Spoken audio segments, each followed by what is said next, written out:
Bayelsa in the deep south and Kogi in the north-central region of the country. The governorship elections are today being held in the two states, and what has come to be recognized as part of staggered elections drawn up in the past few years by various judicial pronouncements. Besides Bayelsa and Kogi states, there are 5 others whose electoral calendar have progressively been disrupted by post-election judicial decisions. And in no particular order, they include Ondo, Ekiti, Osho, Anambra, and Edo states. Interestingly, a lot of profound judicial developments have paved the way to what promises to be one of the most exciting pair of governorship contests in recent Nigerian history. Critically, these judicial interventions have invariably created confusing situations in both states as to which tickets are relevant and which is not, particularly within the 2 major participating political parties, the All Progressives Congress and the People's Democratic Party. And not to be discountenanced is the story of Natasha Akpoti, a woman, I beg your pardon, a woman who aspires to be governor of her native Kogi state. She has been beaten and battered in the course of these campaigns, but apparently remains unbended. We shall be taking a look at all the emerging issues from these 2 states, that's Bayelsa and Kogi states, with the help of our esteemed resource people and worthy guests too. Stay with us on our Rise News channel.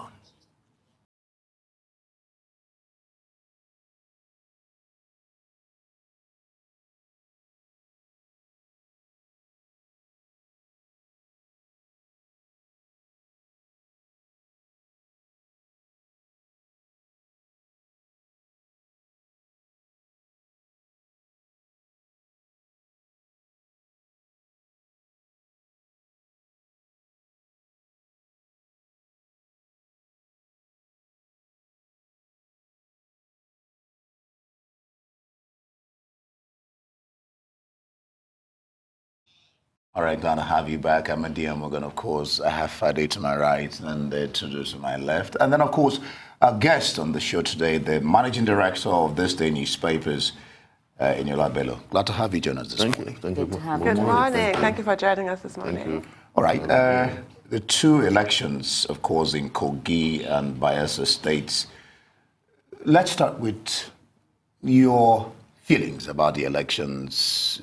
What do you think about the elections? From what you have seen in the last few days, we are not having elections, we are having a war, both states. A war? You can expand on that. What do you mean by that? Yeah. Let's start with Bayelsa. You know, Bayelsa, just like the states in the south, like the river areas, they've really never had elections in those places.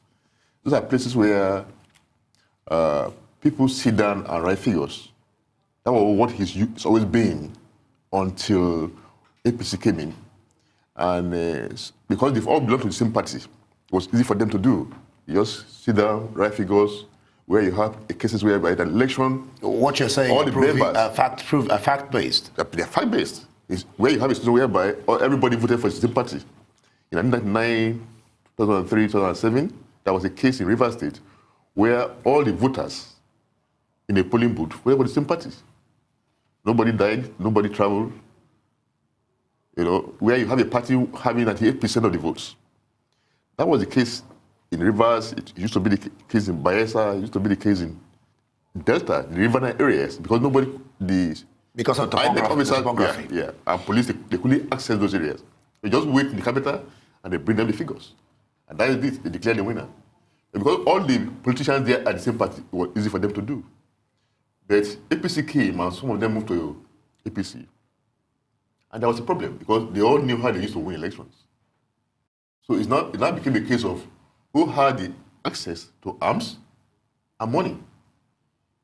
That's why whenever there are elections in Rivers and Bayelsa, and to an extent in the Delta, it's like a war. You have killings, you have shootings, we saw it in the last elections in Rivers. The same thing happened. And of course, just on Wednesday, how many people died in Bayelsa? About 5 people died in Bayelsa. So it's a war. It's not an election. I mean, we had this conversation during the week, and I told you that you painted such a bleak picture of the situation in Kogi State specifically. Today, we're talking about both Kogi and Bayelsa. I asked you for a silver lining, some sort of comfort, and you didn't provide me with any. Here we go again this morning. Well, there's nothing to provide. There's no indication of anything good coming out of all this process.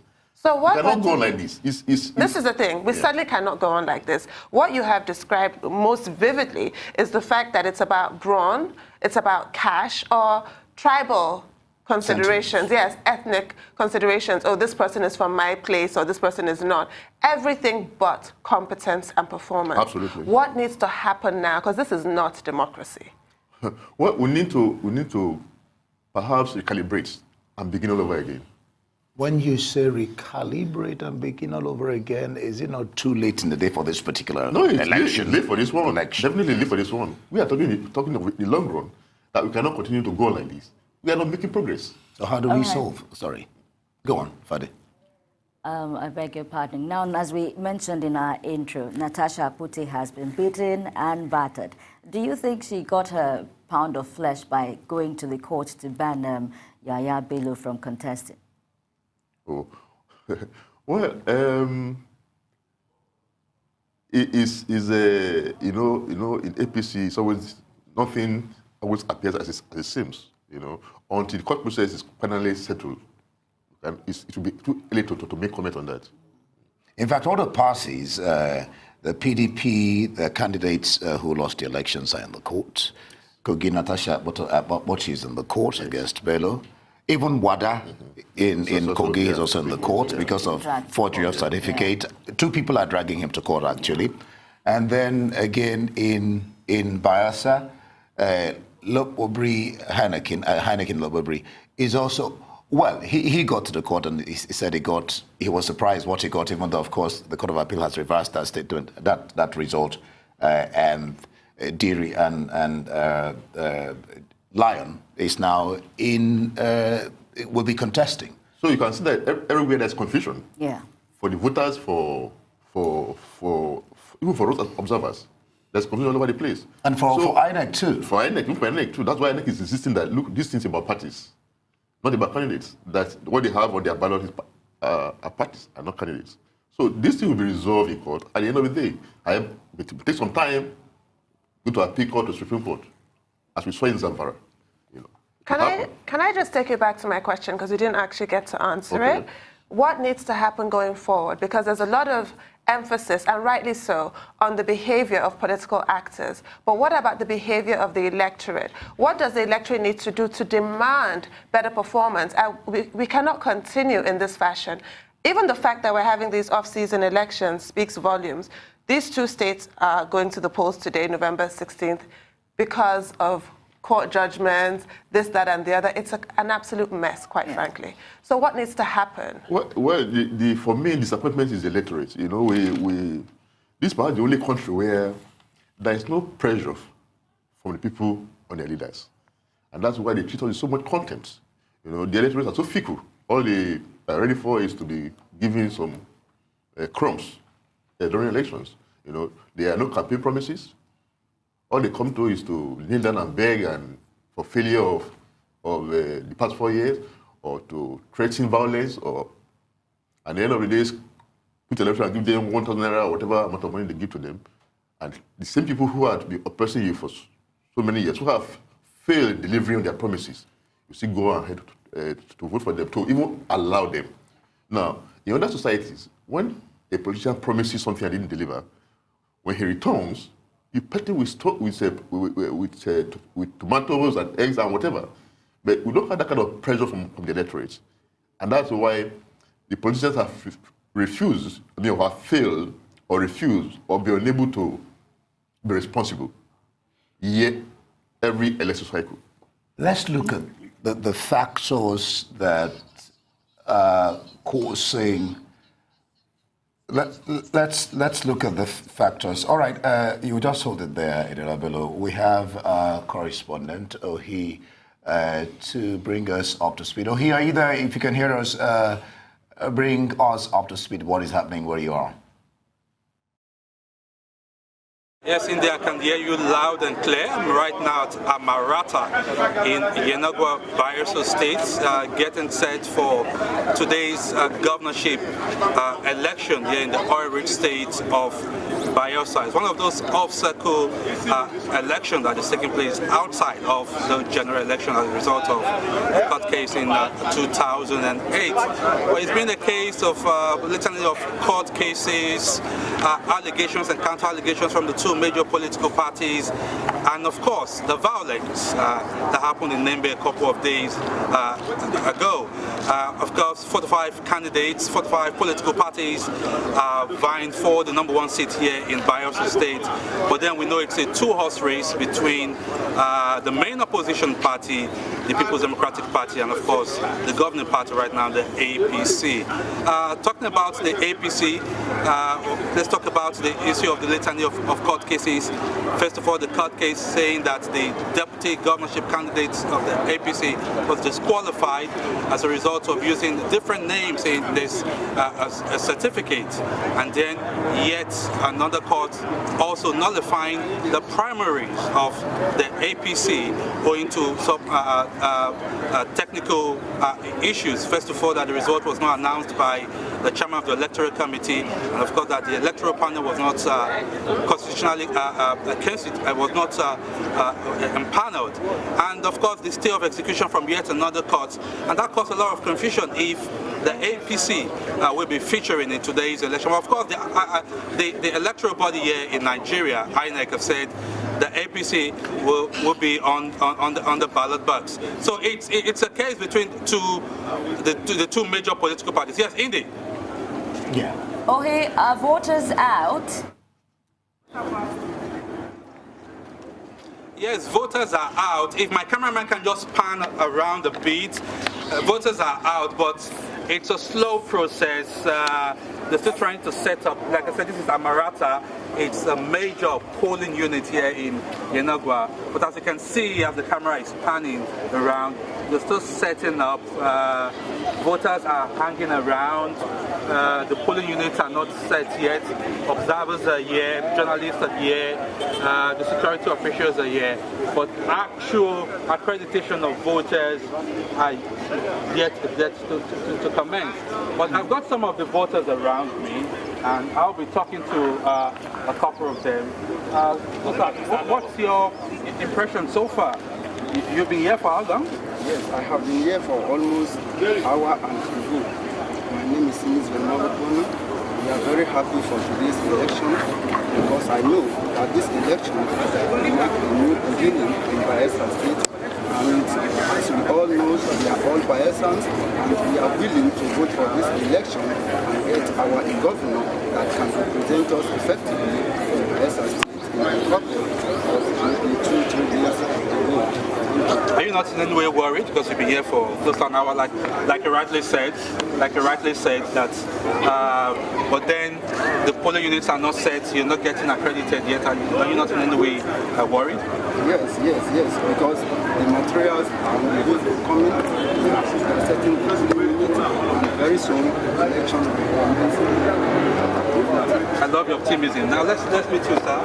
Your impression so far, the build up to the election, and right now it's the election day. I want to first of all appreciate the effort of INEC. I know things are not there yet, but also for the patience of the voters, the observers, everybody. I know the stage is almost set, and I believe that this election, we have laid down the violence to be a free and fair election. I pray that there should be no any form of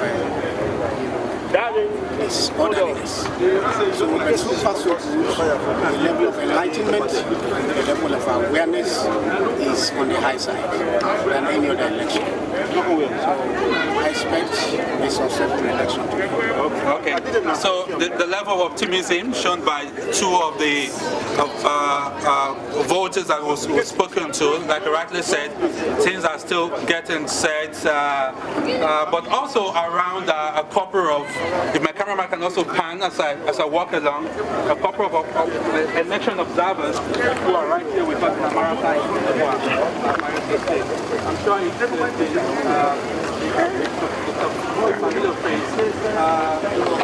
One of the domestic election observers.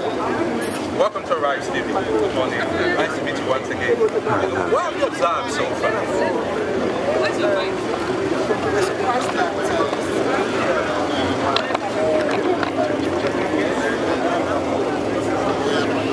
You have a mic?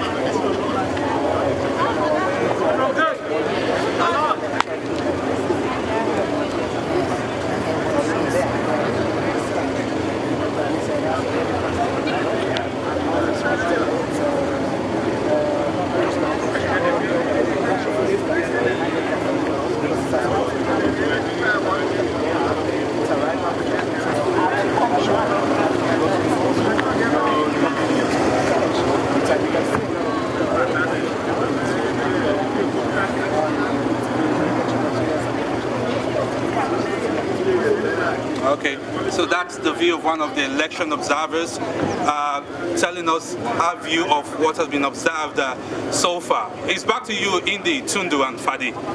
Thank you, Ohi, for that report. It appears that you had some problems with the mic for a second there because we didn't hear a word that the lady said, the electoral observer. Do you mind paraphrasing her comments, please? No, she also observed the fact that this is a major voting center. You have 4 polling units right here in Amarata, and right now, as you can rightly see, none is set up yet. Voters are hanging around, the security officials are here, observers are here, journalists are here, and it's well past 8 and nothing is happening yet. That was the crux of what she spoke about. Yeah, I heard when you were bringing us up to speed on, we saw the security people there, and then of course the people you interviewed, one of them said there's been quite some enlightenment of voters. But generally in Bayelsa, you are where you are, what is the atmosphere like, in terms of, are people quiet at their movements, or movements are being stopped, for the election to take place?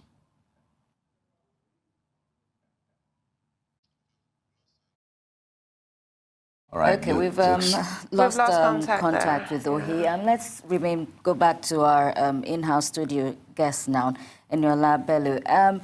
Our correspondent in Bayelsa talked about the litany of court cases. Now, what do you make of such court cases that come barely 48 hours to elections? How much do they impede on our electoral processes? Well, it's part of the desperation of politicians, wherever they lose out in the primaries, the next is to go to court. And again, the failure of the parties to obey their own rules. You said you have some rules, guidelines on how to conduct primaries. Then you ignore those rules and give room for people who lose to go to court. So naturally, we see it happen over and over at different elections. Well, the court will resolve it, however long it takes, up to Supreme Court. And it appears that these elections may still be off-season, because this is exactly what happened that sort of derailed their process and removed them from the regular electoral cycle. Because even PDP, yes, there's a lot of news about APC's situation at the moment, because it's a two-pronged sort of debacle at this point, with the running mate on the APC ticket being disqualified because his names did not tally on his certificate. And we also have the other issue of the primaries, the way the primaries were conducted, how the results were announced, that was challenged by INEC. He claims that he just wanted to be declared rightful winner. He did not expect the courts to nullify the whole process. But on both these scores, APC is reported to have obtained stays of execution of these judgments for today to hold and for them to be on the ticket. But what does that really mean if, going forward, a court completely nullifies their participation? Also, PDP as well is not really out of the woods, because the first runner-up at the party primaries is embittered and has gone to court. That's Timi Alaibe. Has even gone over to Abuja. Oh, he's now decamped to Yeah, APC. from what I read the other day, yeah. Oh, I hadn't read Quite, that. quite a lot of them, you know, what's happening between... in fact, go on with your question. There needs are to answer issues the around here. Right, so I wasn't even aware of this defection, just that people from certain local governments in Bayelsa had to come to APC, but not him, which is, Yeah. but he's moved his case to Abuja. He's had his case moved to Abuja, claiming that he cannot get a fair hearing in Bayelsa. So it's all looking just a huge mess at this point. Now, the issue is that both PDP and APC have problems with their tickets. Yes. And by the time the court resolve the matter, if, for example, both of them, let's assume both of them end up being disqualified, then the next party on the ballot will now produce the governor. Since it's about parties. Now, you talked earlier about the voters, and I'm wondering, is it a case of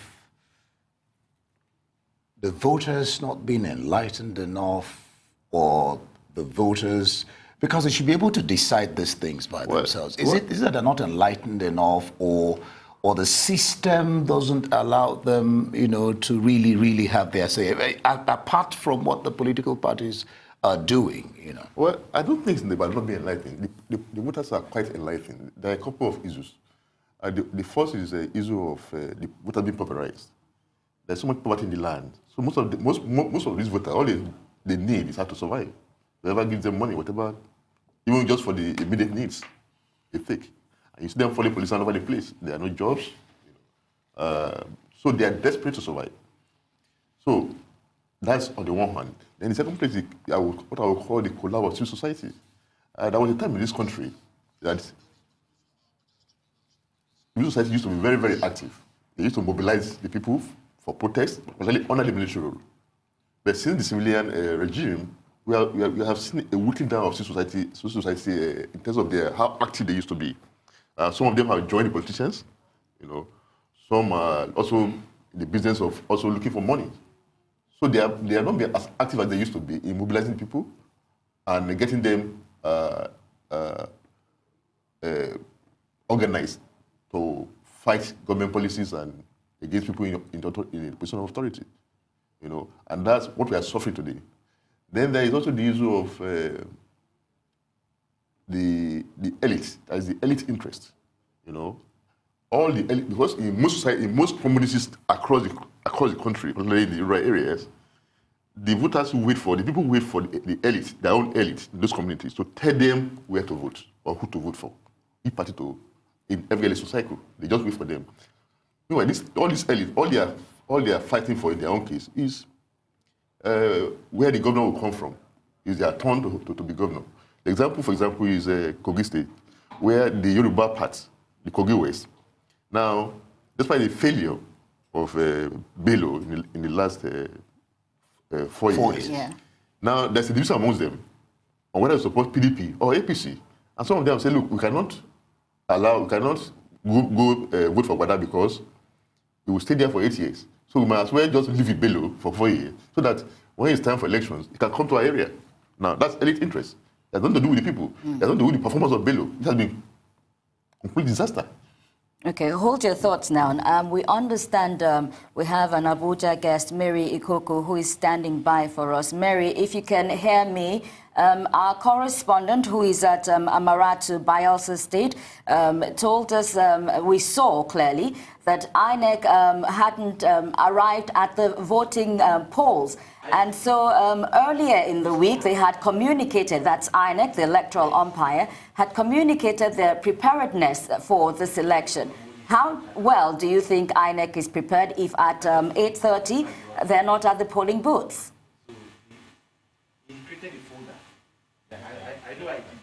INEC, since the beginning of our nascent democracy, INEC has always been prepared before the election.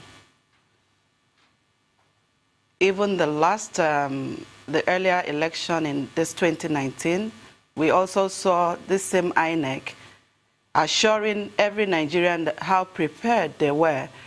I mean, they communicated a very high level of preparedness. But what we saw eventually was the opposite.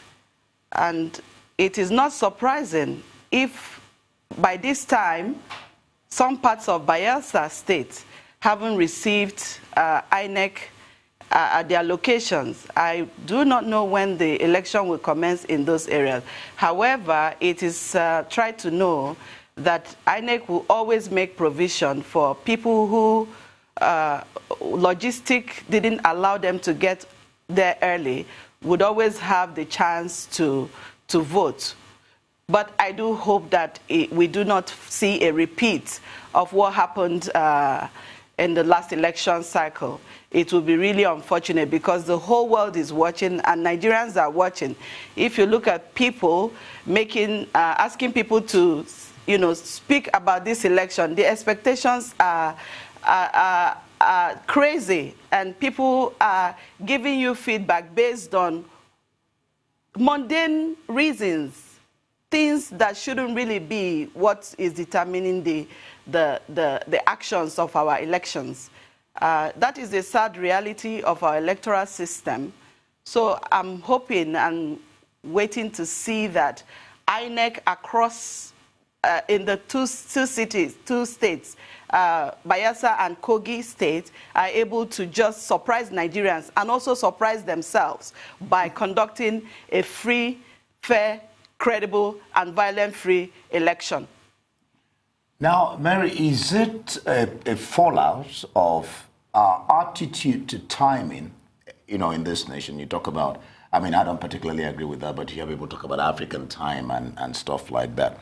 Is it a fallout of the fact we don't regard time as serious? Because INEC had quite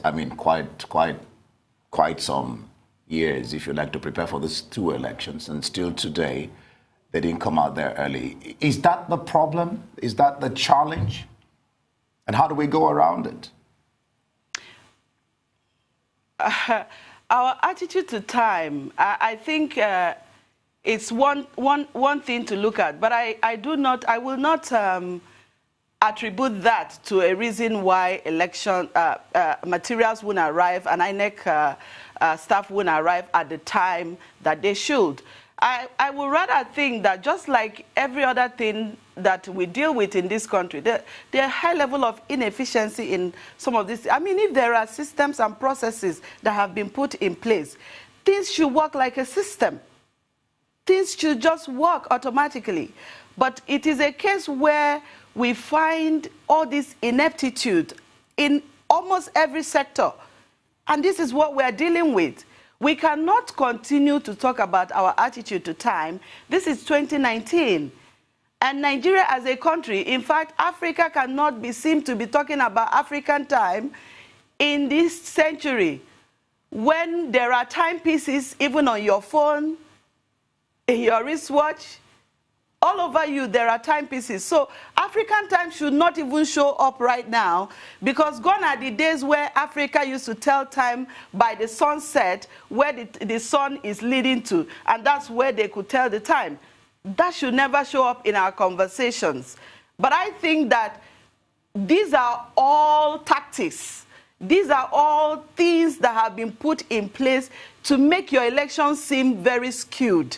And it could be skewed to tilt towards any side.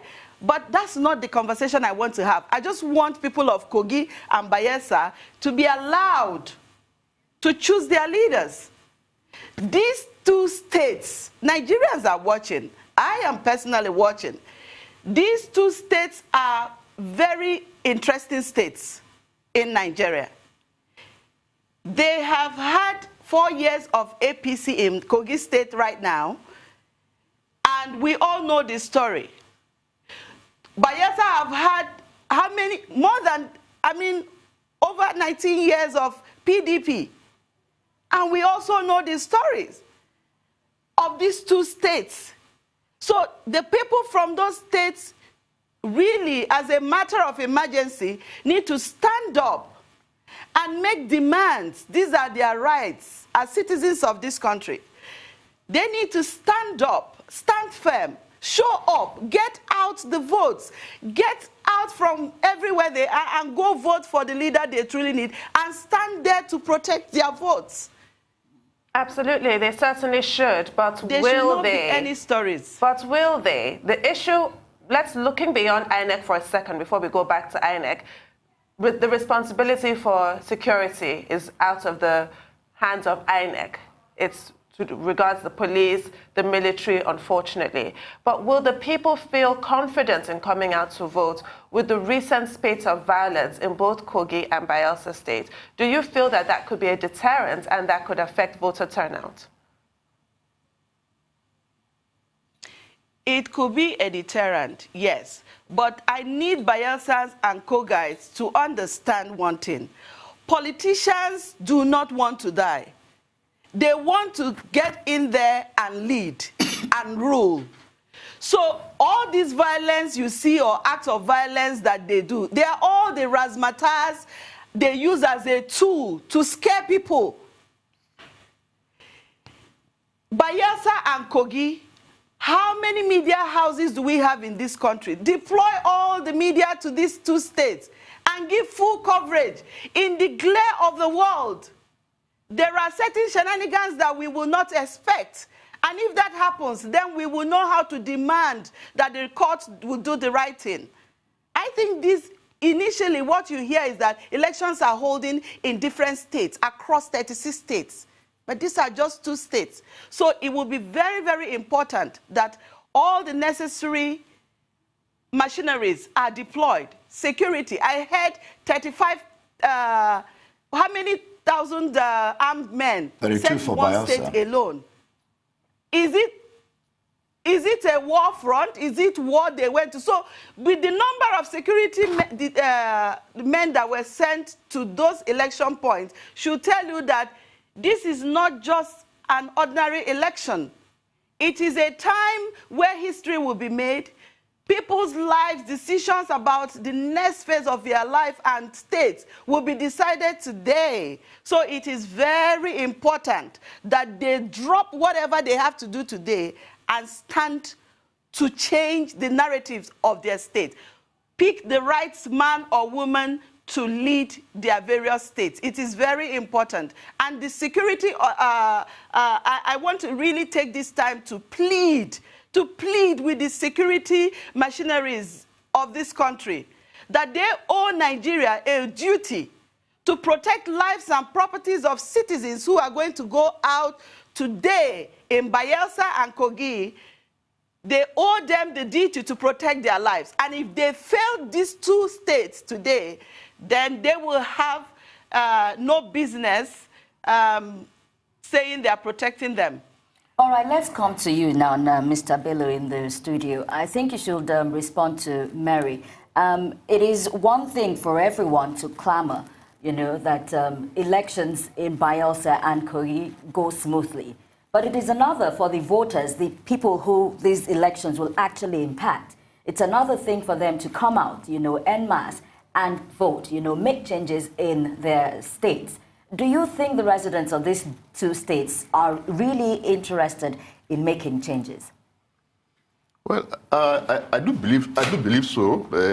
Although whatever the desire to make changes is circumscribed by the nature of our politics. Take the issue of INEC, for example. That's in a small state. Bayelsa is one of the smallest states in Nigeria. 2 million people. And up to now, they don't have material there. Unless when they knew they were going to conduct for how many years. So you can't explain that one. That's sheer incompetence.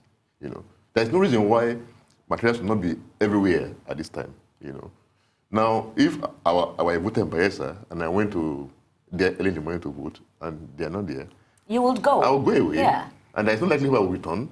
Well, I know perhaps it's just a waste of time. You know, now. Then there is the issue of the police or the security agencies not being able to stop politicians in the act of violence. You know, you spoke about the media covering the whole place. In Rivers State the last time, there was live shooting, and it was covered by the media. It was all over the social media. Live shooting, you know, guns all over the place. So there is it doesn't happen anywhere without media coverage. But this has not stopped politicians from doing what they needed to do. What is even worse is that when these things happen, there is no punishment for bad behavior. You know, we move on. Now, After the election, we just move on. You're raising quite some very serious issues. Talking about the two states. In Bayelsa, you have 32,000 policemen drafted. In Kogi, you have 35,000 policemen drafted. And you just talked about no person pays a price.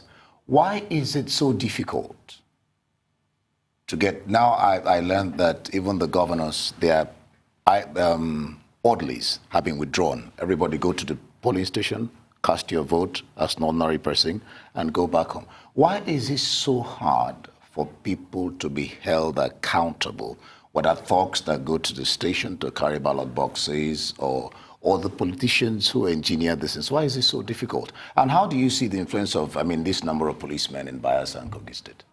It's crazy. That's one of the things when I said we needed to calibrate. Even the way we conduct our elections. All over the world, during elections, you just go there, vote, and go back to your home or your workplace or whatever, and go back to what you are doing. The kind of money we spend in every election is crazy. The money that we don't have. Now, in some countries, what they do is a printout of just a printout, ordinary printout, and you mark wherever it is, whoever you want to vote for, and you go away. Send by post. But here you spend a lot of money printing ballot box, printing all sorts. There has to be a change because it's not working.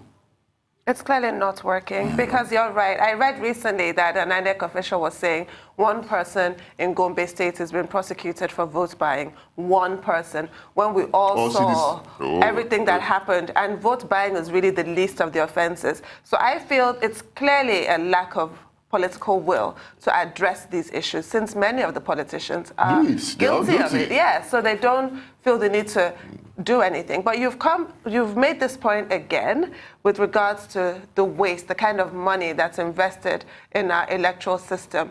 Is democracy a luxury we cannot afford, a country like Nigeria at this point? Because for me, I'm looking at the bigger picture. This whole situation, I have to say, I'm supposed to be dispassionate sitting here, but I'm finding it all so uninspiring, really. Can we not afford to have a democracy at this point, seeing as our people are not even financially capable, in many cases, of making decisions for their own benefit? What they're thinking about is the short-term gains. Is this just not the system for us? Seeing as our electoral umpire cannot get it together to deliver polling materials at 8 o'clock, Well, I wouldn't say it's not the system for us. I would rather say the kind of democracy we practice, maybe the presidential one, is not something we can afford. It's like whatever we copy from anywhere, we always copy wrongly. We copy upside down, just for the comfort of our political elite. The way it is practiced, even by where we copied it from the US, that's not the way they do their own presidential democracy. Is it a copying upside down, or the people in the system who are playing the game? Well, it's the people who turn it upside down. Who are playing the game, who turn it upside down. They do it wrongly. Just like they do our religion, whether Islam or Christianity wrong in the wrong way. It's the same thing. Simply for their own benefit, nothing else. Let's go now to Abuja, where we still have Mary Ikokwu. Mary, if you can hear me. Okay, Mary, hold your thoughts there. We understand we're getting feeds from Kogi State, where we see the governor, Bello, walking maybe to his polling booth to cast his election. Okay, so I will take my question to Mary now. Mary, let's look at the candidates participating in the election in both states now. And I'll look at Kogi State first, and that will be the PDP candidate, Musa Wada. There's an allegation that he forged his primary school certificate. Now, he's supposed to be he can't be eligible if he forged a primary school certificate. It brings me to the question of the importance of education in our country. Why would a candidate not have the basic educational requirement, primary school? What do we need to do to ensure that such instances don't even come up, where someone can allege that another candidate doesn't have a basic educational qualification? Education is very important in everything we do. In fact, it is the basic any human can at least have in this country or anywhere. When it comes to this issue of certificate someone not having certificate and all of that, I think that a big point that we missed as a nation, without being prejudiced or anything like that, I want to just say that even the issue of the president's certificate, it is also a pointer. People will come back to you. I think there are ways issues like this could have been handled for the sanctity of our national politics and for the sanctity of our educational sector. So how you now handle these issues where a court comes back to say this person really do have this certificate. What it means is that if there are people who are not convinced about that whole process, you also see pockets of ineffectiveness or pockets of people standing up to say, this is how you handle this, handle my matter in the same light. So this is the challenge in treating issues haphazardly. So I think that the issue of the PDP candidate in Kogi State not having the requisite certificate or has been alleged is also is a red flag to me. And I feel that what that means is that history is about to repeat itself. But I want to ask, though, this guy had been a governor before. He was the governor in the last Yaya Bello took over from. So did he run that state for 4 years without this certificate? Why is this issue coming out now? Anyway, no time is late. It wasn't him actually, Mary. He has a brother that had governed the state. So he's not this Wada. This Wada is not, wasn't a governor. That was his brother. My bad. I don't know why. Why was I thinking he's the one? They have the same. And this anyway is an allegation. I mean, until the court tells us that he didn't have any qualification, before we can begin to talk whether he had a certificate or not. He just took him to court. Whether he forged it or not. Whether he forged it or not. When I come in there, I find it curious that our four certificates is they talk about primary school certificate. This man's an engineer. Yeah. So if he didn't forge... All right, hold on. The governor of Kogi State, Yahaya Bello, is right now being, I think he's even been accredited. He's gone to vote. I think he's casting his ballot now. That's what we're seeing on the screen. That's what you're seeing right now on your screen. He's actually voting right now. I'm sure he will definitely take some questions after the vote. I think he's finished voting. That is his brother. But are they bearing the same name?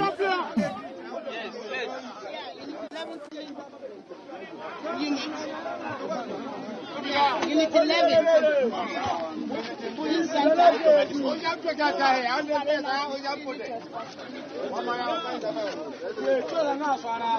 Just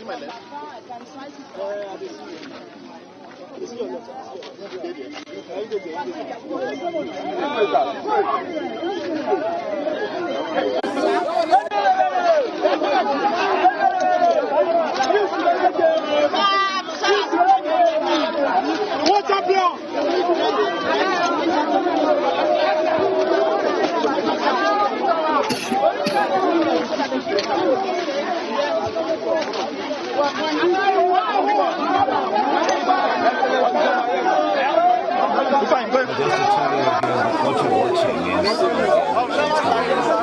the governor, Yahaya Bello, just voted, and we're hoping that maybe he will get to say a few words. Yeah, you were saying something before we... Yes, I was saying that I find the allegation curious because primary certificate or first certificate you want to forge, The guy is supposed to be an engineer. So if you need forge secondary certificates or university certificates, his parents will go and forge. Yeah, at times, you know, one reason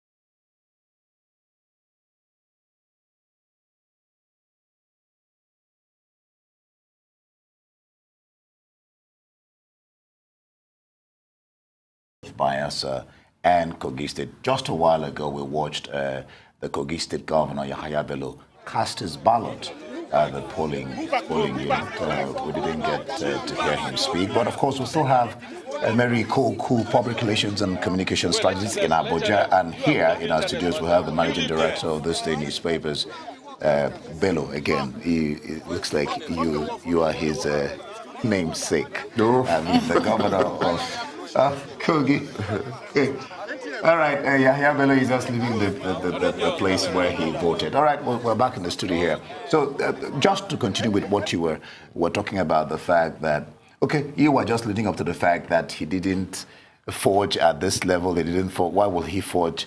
Landauke said it's still an allegation at this. And I am thinking, is it also one of the ways that politicians look for a way to try to gain, I don't know whether to put the word in quote, an unnecessary advantage? Absolutely, absolutely.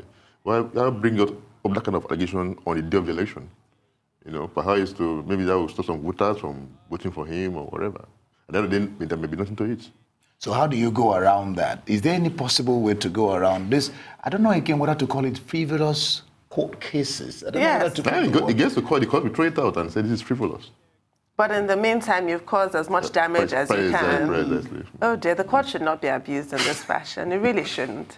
But I want to ask Mary, I want to talk to Mary now in our Abuja studios.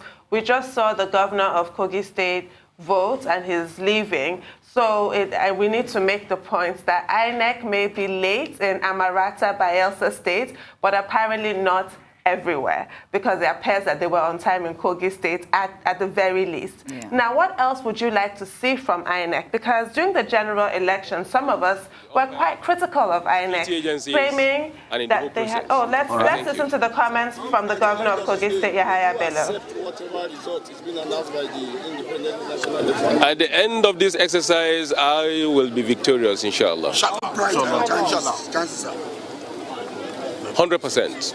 So, but will you accept the outcome of the results? If I win, when I win the election and having been declared the winner, I will surely accept the result. I know surely that the good people of Kogi State, having served them meritoriously within the time I am a governor here, have decided they are going to renew my mandate. So, and I am accepting it. That's why I put myself forward for the second term. And I know they're all out there to vote me en masse. Thank you very much.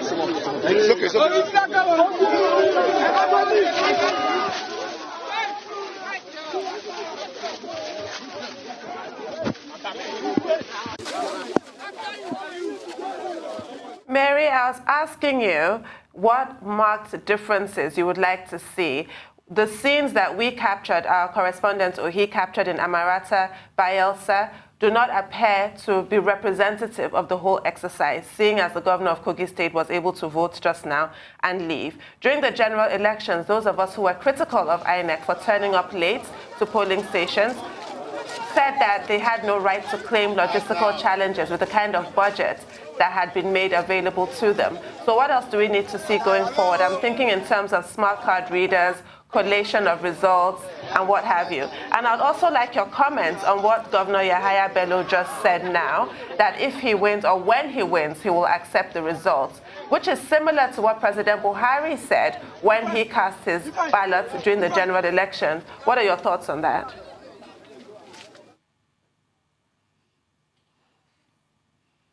You know, watching Yahaya Bello brings back to mind the earlier election and how the Mr. President's lines also. But I think that looking at Kogi State, it is really left for the people of Kogi to decide their fate.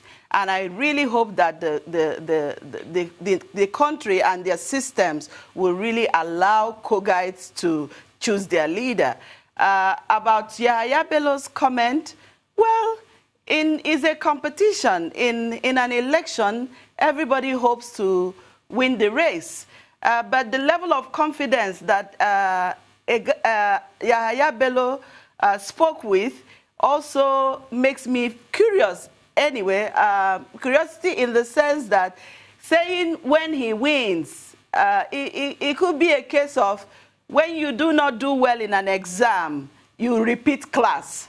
So is it that Kogi people are going to say, he did not do well in last exam, he failed in the exam, so let him repeat the class? Because that's basically what his comment seems to portray. He's saying, the Kogi people want me to run a second time for the many legacies he has left that I can't really think of. Maybe Kogi people know those legacies, or he knows the legacies that are there, that he has put in place.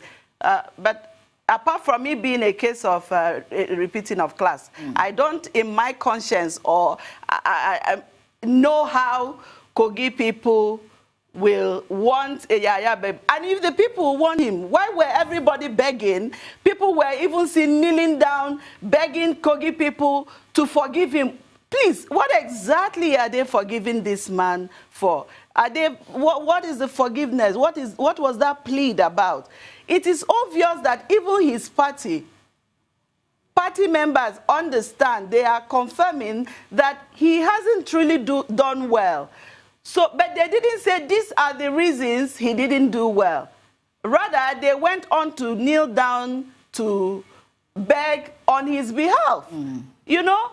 So, watching that just the other day and then coming today to see this same governor speak in the light that he's doing, it really gets me really, really worried for our country and the state of Kogi. Mr. Bello, let me take you up on that now. I want your response. You heard clearly, as Governor Yahaya Bello said, he has served the people of Kogi State meritoriously. He used that word, you know, and then just as Mary has said, we all saw that video during the campaign when members of the APC had to beg on his behalf that Kogi State indigents, residents, should forgive him.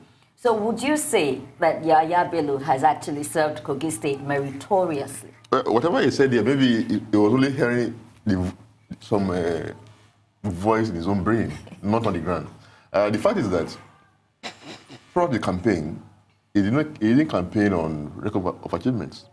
Rather, he was campaigning on that he was God that brought him there. You know, all his campaign did, there's nothing they could mention that the man did in 4 years. Achievement. Nothing. In terms of achievement. So, what merit is talking about? Meritorious service? No. This confidence, more or less, again, I'm not surprised, is not because he knew the people would vote for him. No. His confidence is based on intimidation through violence. It's based on the support of the villa. It's based on the security be on his side. So it's based on, he knew that he would win the election because of the fact that the thing has been killed in his favor. State support, federal support, the massive fund, access to fund, 10 billion, 2 days before the election. Yeah. So, well, the Senate President did explain that it was just coincidence. Other states had got their own funds. And then again, like you said, we must point out the fact that it depends on the electorate. It is the electorate that will determine whether he gets voted in power or not. Now, let's talk about the card reader. I mean, what she was talking about, asking Mary, what more would you want INEC to do, you know? INEC says that no voter will be allowed to vote without a voter card recognized by the smart card reader on November 16 elections. And also, I'm not sure you're going to be able to take that question. All right, maybe briefly, but I'm sure we're going to have to cut you short along the line. So what's your thinking on that. This was by Prof. James Apam, the resident electoral commissioner, this was speaking in Kogi elections. What do you think of that statement? Well, we've had assurances from INEC in the past elections where they said without card reader you will not be able to vote. And we've also had cases of people voting without card reader. Now they're saying that you will not vote, no manual accreditation. It has to be the card reader or nothing. That's the point I'm making, that whatever INEC says is not comforting, because we've had the same story over in the past where they made that promise. And then when it comes to in practice, people voted without the card reader and the votes counted. So how will this one make a difference? The same thing will happen here. All right, you're going to have to hold your thoughts there. You're still watching the coverage of Kogi and Bayelsa elections here on Arise News. We'll go on a short break and be back with plenty more. Don't go away.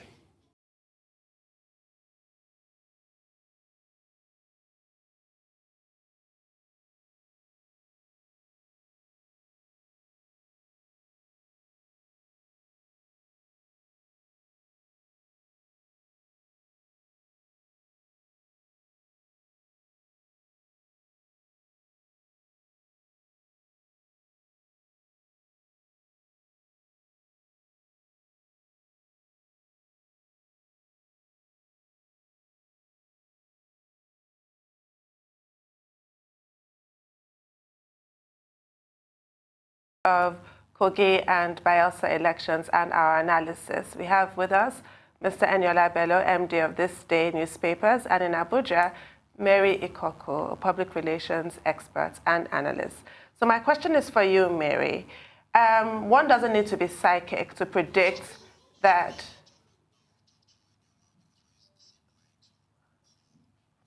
apparently I can't talk to Mary.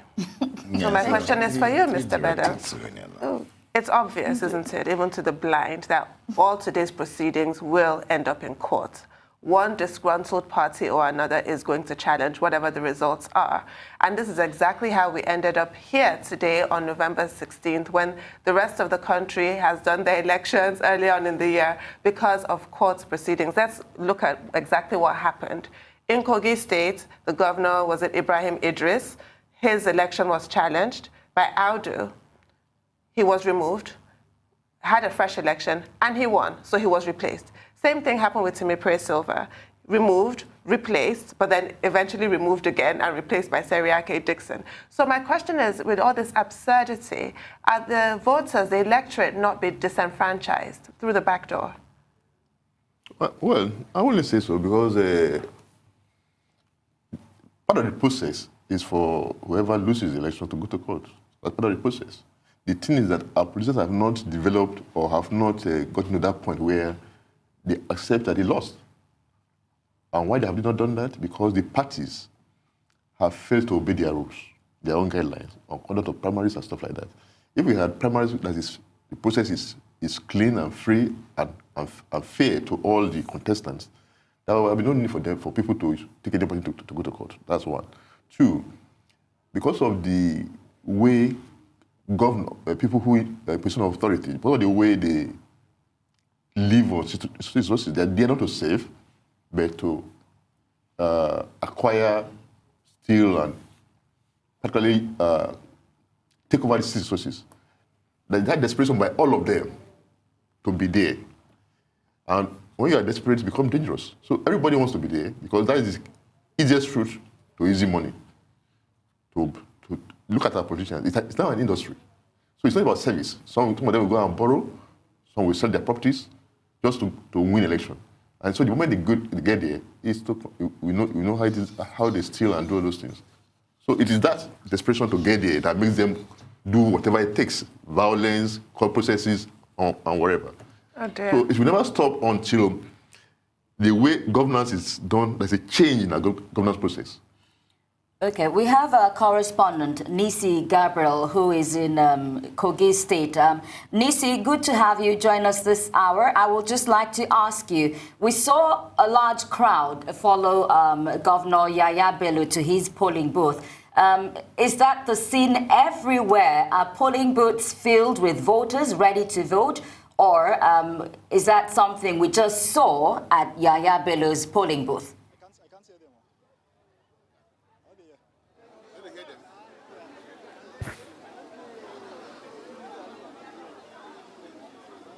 Gabriel, Nissi, my question to you was the crowd we saw following Governor Yahaya Bello to his voting booth.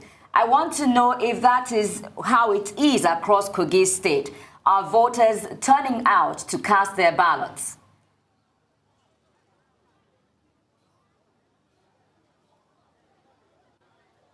Fine, I can't hear them. I can't hear. Okay, unfortunately, yeah, we were not connecting properly with Nissi, Gabriel. So, Mr. Bello, we were talking about, my colleague was talking about the obscure court cases, the numerous unending litany of them. Now, INEC has proposed to submit a robust proposal on electoral reforms. Do you think that we will have electoral reforms that will address these unnecessary court cases? Well, until we see the details of their proposal, it's difficult to say. But the fundamentals are still the way governance is not so much about service, but about more or less self-acquisition. So until we take that one away, where people want to go into politics government, and yeah. government are really sincerely there to serve, until we have that thing in place, it cannot work. On that issue, now, the President Buhari is back in the country. But he made a statement that the election should be free and fair, voters should go on vote, and very importantly, when the election happens, accepts it. Yeah. Now, there's an African leader, Mulumba, who also talks about that and says it's simply so hard for African leaders to accept that they have lost an election. What do you make of the president's statement? And why is it so difficult? I mean, you've alluded to it briefly, but why do we keep going around in circles? People don't want to accept that they have lost an election. It's cruel that the president will make that statement, considering that the fact that he never accepted any election he lost. 3 elections he lost, he didn't accept. That doesn't say you can't mend. He didn't have. That doesn't even say. the last election that. All right, I think Nissi Gabriel is ready for us. Okay. You just hold your thoughts. Hello, Nissi Gabriel. Bring us up to speed. What happened before the election? I mean, how the atmosphere was, and of course, the Kogi State Governor Yahaya Bello has voted with. We saw quite some crowd. Is it the same all over the place in Kogi State? Yeah, good to speak with you. Before the election, the atmosphere was relatively calm. Everything was peaceful. Business was going on as usual in Kogi State. And the INEC officials were actually expressed readiness for this election today. And we were able to speak with some of the indigenes of Kogi State, and most of them expressed optimism that the election will be free, fair, and credible. So fast forward to today, the governor, Yahaya Bello, just voted a few minutes ago. And while we're speaking with him, he expressed optimism that he is going to emerge as the winner of this election, as usual, as expected. And he said, one thing that comes to mind, and what I actually asked him was that, will he accept the result declared by the Independent National Electoral Commission, INEC? And he said that, as far as he is concerned, INEC will declare him the winner. So he's optimistic that, I'm very, very confident that he's going to win this election. Well, that optimism is in order, I suppose. It's good to be confident. But what is the feeling that you're getting from the average person in Kogi State? Do they share his views? Well, answering that, there are divergent views right here in Kogi State. If you move on to some quarters, people feel he hasn't done enough. And if you move on to other quarters, people feel that he has done well and he should be given another opportunity to actually prove himself. So there are divergent views right here in Kogi State. But what I can say for now is that the outcome of the election and what will be declared by INEC determines who will saddle the mantle of leadership for the next 4 years in Kogi State. Nissi, I wonder if you've been able to go to the polling booth where Natasha Akpoti is supposed to cast her ballot, so that we see the variance of people and how they will be voting. Yeah, we've not been able to go to Natasha Akpoti's polling unit. As you are aware, Kogi State is quite a big state with over 22 local government area. But we are working towards that. As soon as we are done with this, we'll be heading to Natasha Akpoti's polling unit to see how things are panning out over there. Nissi, talk to us about the security situation I know you haven't been to everywhere, but where you are, what you've been able to feel. 35,000 policemen have been drafted to Kogi, 32,000 to Bayelsa State. So talk to us about the general atmosphere in terms of security in Kogi State. To be fair to the security personnel, as you are aware, 35,200 security personnel have been deployed to Kogi State. And Kogi State right now, as I speak to you, is security tight. A lot of security personnel everywhere. And so one can say that the security are fully on ground for the election for now. But it's still a long day, and the voting are still ongoing as I speak to you. So we are going to observe, we are going to monitor things and see how things pan out. We'll be moving from one polling unit to another to see the situation and to see how the security agencies are able to provide a conducive environment for the whole electoral process. And Nissi, of course, also happening today is the election in Kogi's Kogi West Senatorial District between Senator Smart Adeyemi and Senator Dino Melaye, which has sort of been overlooked with the excitement of the governorship elections. We hope that you give us a report on that as well. Yeah, for the Kogi West Senatorial District, it's actually a big contention between Senator Smart Adeyemi and Senator Dino Melaye. But for now, what we've gathered is that voters are all out. They are ready to exercise their franchise. But we will monitor things, we are going to observe things and see how things turn out before the end of today. But what I can say for now is that voters are excited to exercise their franchise. They are out there in their numbers, both the young and the elderly. And they are so excited to actually carry out their civic responsibility to decide who will govern them and who will saddle the mantle of leadership. So what we are looking out for is to see if their votes will actually count, and what we are also looking out for is if the whole process will be free, fair, and credible. Nissi, Gabriel, our correspondent there, I'm sure you'll keep us up to speed as you go around Kogi State. Thank you for joining us. Absolutely. Okay, to our studio guest now, Mr. Bello.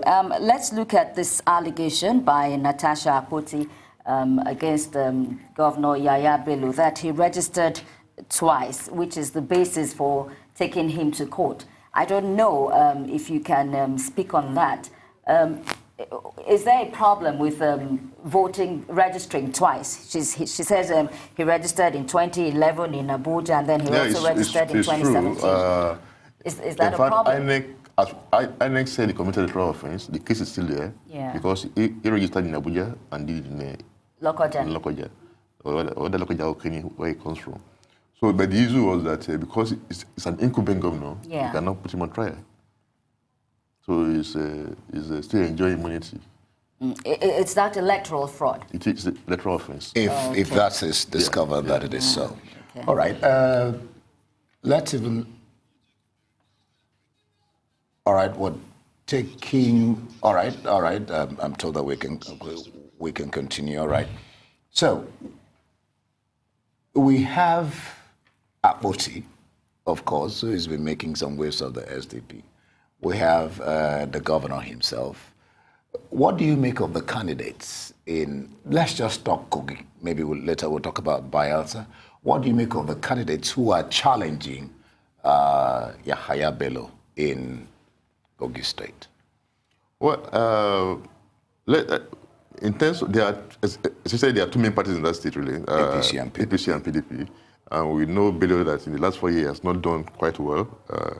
And the challenger from PDP also has his own problems in terms of where he comes from. That is his family, because the group he comes from, the Gala. Yeah, the Gala. They have been governing the state for about 19 years of his existence. It's been Gala who has been governor. And the other groups are saying, look, this thing has to go to other areas.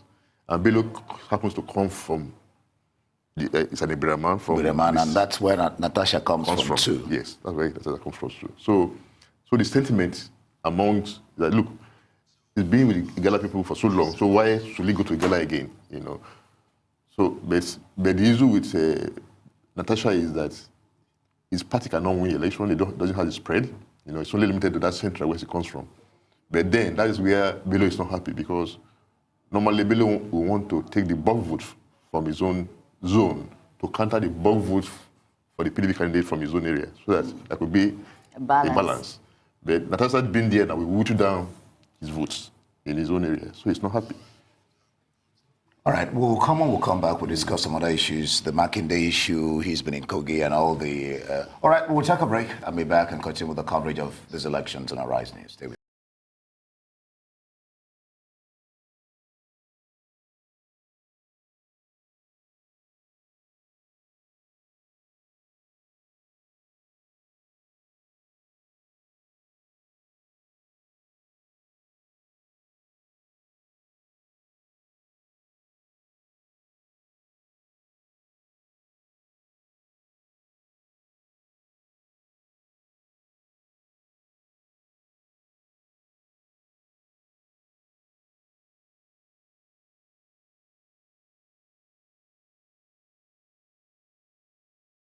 Praise. And the good people of Kogi State will have more confidence in the umpire, in the security agencies, and in the whole process. I thank you. So, at the end of the day, will you accept whatever result is being announced by the Independent National Electoral? At the end of this exercise, I will be victorious, inshallah. 100%. So, but will you accept the outcome of the results? Yes. If I win, when I win the election and having been declared the winner, I will surely accept the result. I know surely that the good people of Kogi State, having served them meritoriously within the time I am a governor here, have decided they are going to renew my mandate. So, and I am accepting it. That's why I put myself forward for the second term. And I know they are all out there to vote me en masse. Thank you very much.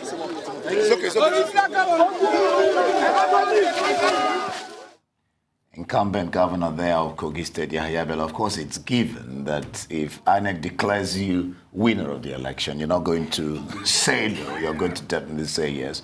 And on that basis, I was asking you a question earlier about what the president said, about people should accept the vote. If you lose, you've lost, go on, wait for the next 4 years. And I talked about an African commentator, Mulumba, who said Africa seems to have this challenge of not accepting when they lose elections. And I was asking you, why does it continue? Why can't politicians just accept that they have won an election? Must they go to court? I mean, you have the next 4 years or 3 years or 2 years, as the case may be, to come back and try again. No, I did say that I found that the president was making a kind of statement, curious, because 3 times he conducted the election, he didn't win, and he refused to accept defeat. Even the second term victory, he did say, which Bello echoed, that he will only accept if he won. Now, as to why, the reason is simple. In Africa, most of the countries in Africa are colonial creations. And when the colonialists came, they occupied Africa as a conquered territory. And they created a lot of, they came to exploit Africa. And the structures they left on ground were inherited by, after independence, they were inherited by our leaders. Unfortunately, they refused to change those structures. So they are still governing their individual countries like conquered territories. And that's why when they are in government, they don't want to leave. They want to stay there because of the life in that place. It's not easy to just turn your back and move on. Everything is free. In fact, I have heard said that somebody was saying that politicians, I mean, this was, what the president reported, that politicians who have left government are even calling their colleagues, in Senator, to give them money. Mm-hmm. And I was asking, to give them money. That's a fact. Didn't you invest? No, I don't want to say a must. No, that's what you really want to say. They don't invest. It's come easy, go easy. Because they think that they don't want to leave the place. They're perpetually there. So as the money comes, they spend the money. And there's also the fact that constituents go to their politicians, oh, my dad needs a burial, my son's wedding, this, that, or the other. So they spend money like water. So give them a few years and they're back to rock bottom. They're even saying constituency people come to beg. They don't even use the constituency allowances to do what they are supposed to do. They're not using it. I didn't say projects. I said burials and weddings, which is an abuse. Those are for their people, for their own people who they think they need to keep on side, their own little group, not for the general public. Absolutely not. What we're saying is that there's a lot of pressure on them. Yes. People come to go to them for all kinds of problems. Yes. You know, they will go to them and say, well, your wife just delivered. Is the person who coming for a request to, and we calling the person your wife? You know, so yes. Let's deliver a baby. I want to go to hospital, I don't have money, I want to do this, all kinds of personal problems, you know, which you needed to, as a politician, to attend to. So this is my issue as well with the electorate. I keep coming back to the electorate. The problems of the politicians are glaringly obvious. But us, the electorate, we make these demands on them, knowing where. No, Mary. I'm just having a general... Knowing... I have a question for Mary. I'll be back to Mary. Knowing exactly where this money is coming from. And then we complain, oh, the primary health care is a mess. We don't have roads. We don't have this, that, or the other. Well, that's the money that was used for your wedding, your graduation, this person's funeral. And we continue this abusive system. But I'm going to go to Mary now. Thank you for the reminder, Andy. Not that I forgot, mind you. Mary, woman to woman, and Fadi. Let us discuss the travails of Natasha Akpoti. I'd like your assessment on that, because she ran for Senate, was frustrated at every turn, and has now returned. Perhaps Bello might be regretting that. Maybe she just have allowed her to run a fair race for the Senate. She's now returned to try and be governor, and the pressure has only increased. She has been subjected to all manner of abuse, verbal, physical, all manner of intimidation. And I'm going to quote Senator Mitch McConnell in his comments about another formidable woman like Natasha, Senator Elizabeth Warren of Massachusetts, when he was trying to shut her up. He said, she was warned, she was given an explanation, nevertheless, she persisted. We can say the same thing about Natasha Akpoti. What does her struggle, what does her story say to us as Nigerian women and our place in politics?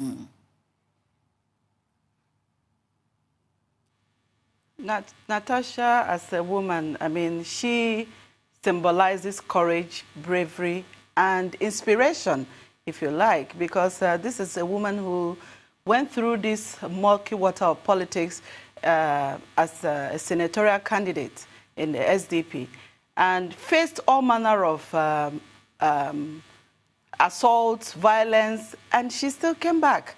She took all of that in and came back to run for governor of her state. And it's encouraging. It's actually something very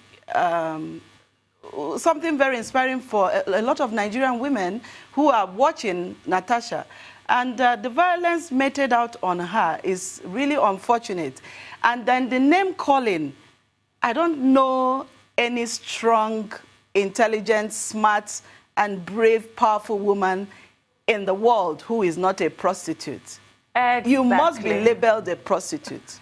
Exactly. Yeah, so Natasha needs to continue to run. You don't know our experience. In fact, we were going to, ask her, when some women you want to run in a conversation. Conversely, I said, when I'm ready to run for office, it would probably be nice to put a bold sign there. The prostitute is running. So they don't have anything else to call you. Yeah.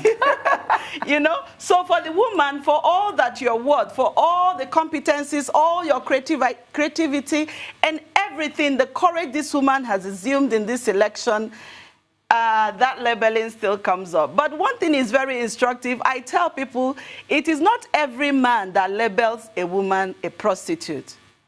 Real men don't do that. Yeah. Yes. Real men don't do that. And the men who you see do that are mostly offsprings of prostitutes. It's 100%. Most No, that can be. offsprings of That can No, be. there must be. That can be. No, there must be. It's a perfectly reasonable conclusion. That cannot be. That It's cannot be. really, No, it's a reasonable conclusion. Angie, why are you defending the indefensible? I wouldn't if I were think you. that- And can I just say, Mary, thank you for that. I think, because when you made that point, Andy was quick to say, not all women have been called prostitutes.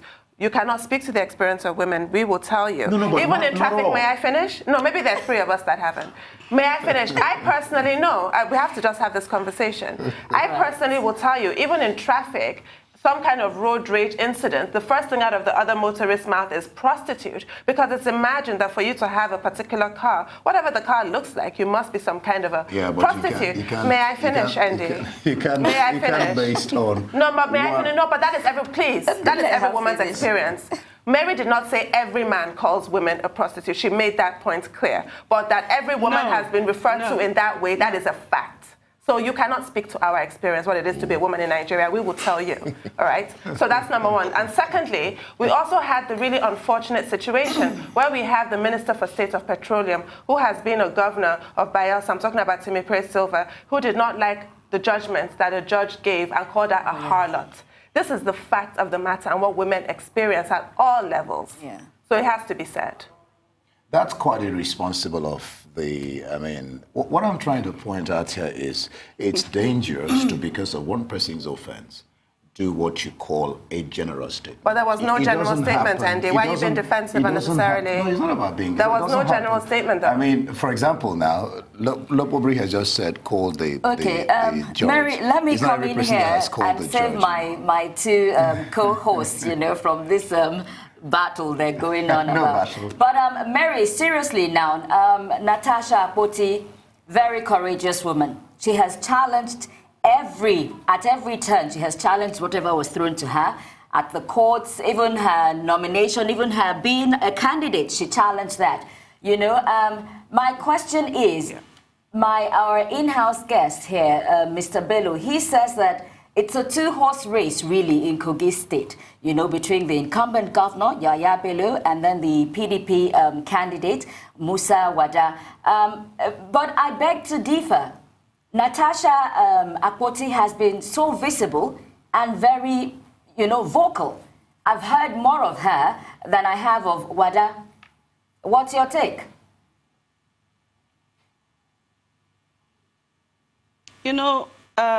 My brother's comment is born out of what is really obtainable in our society. So the contest has always been between the ruling party or the next big party. That is the truth. But in Kogi, if you look at Kogi State carefully, you will realize that people, the ordinary voters who really want to see a change in the state. I apologize. You'll have to hold your thoughts, please. We have to go on this quick break. We'll be back with you shortly. Do stay with us.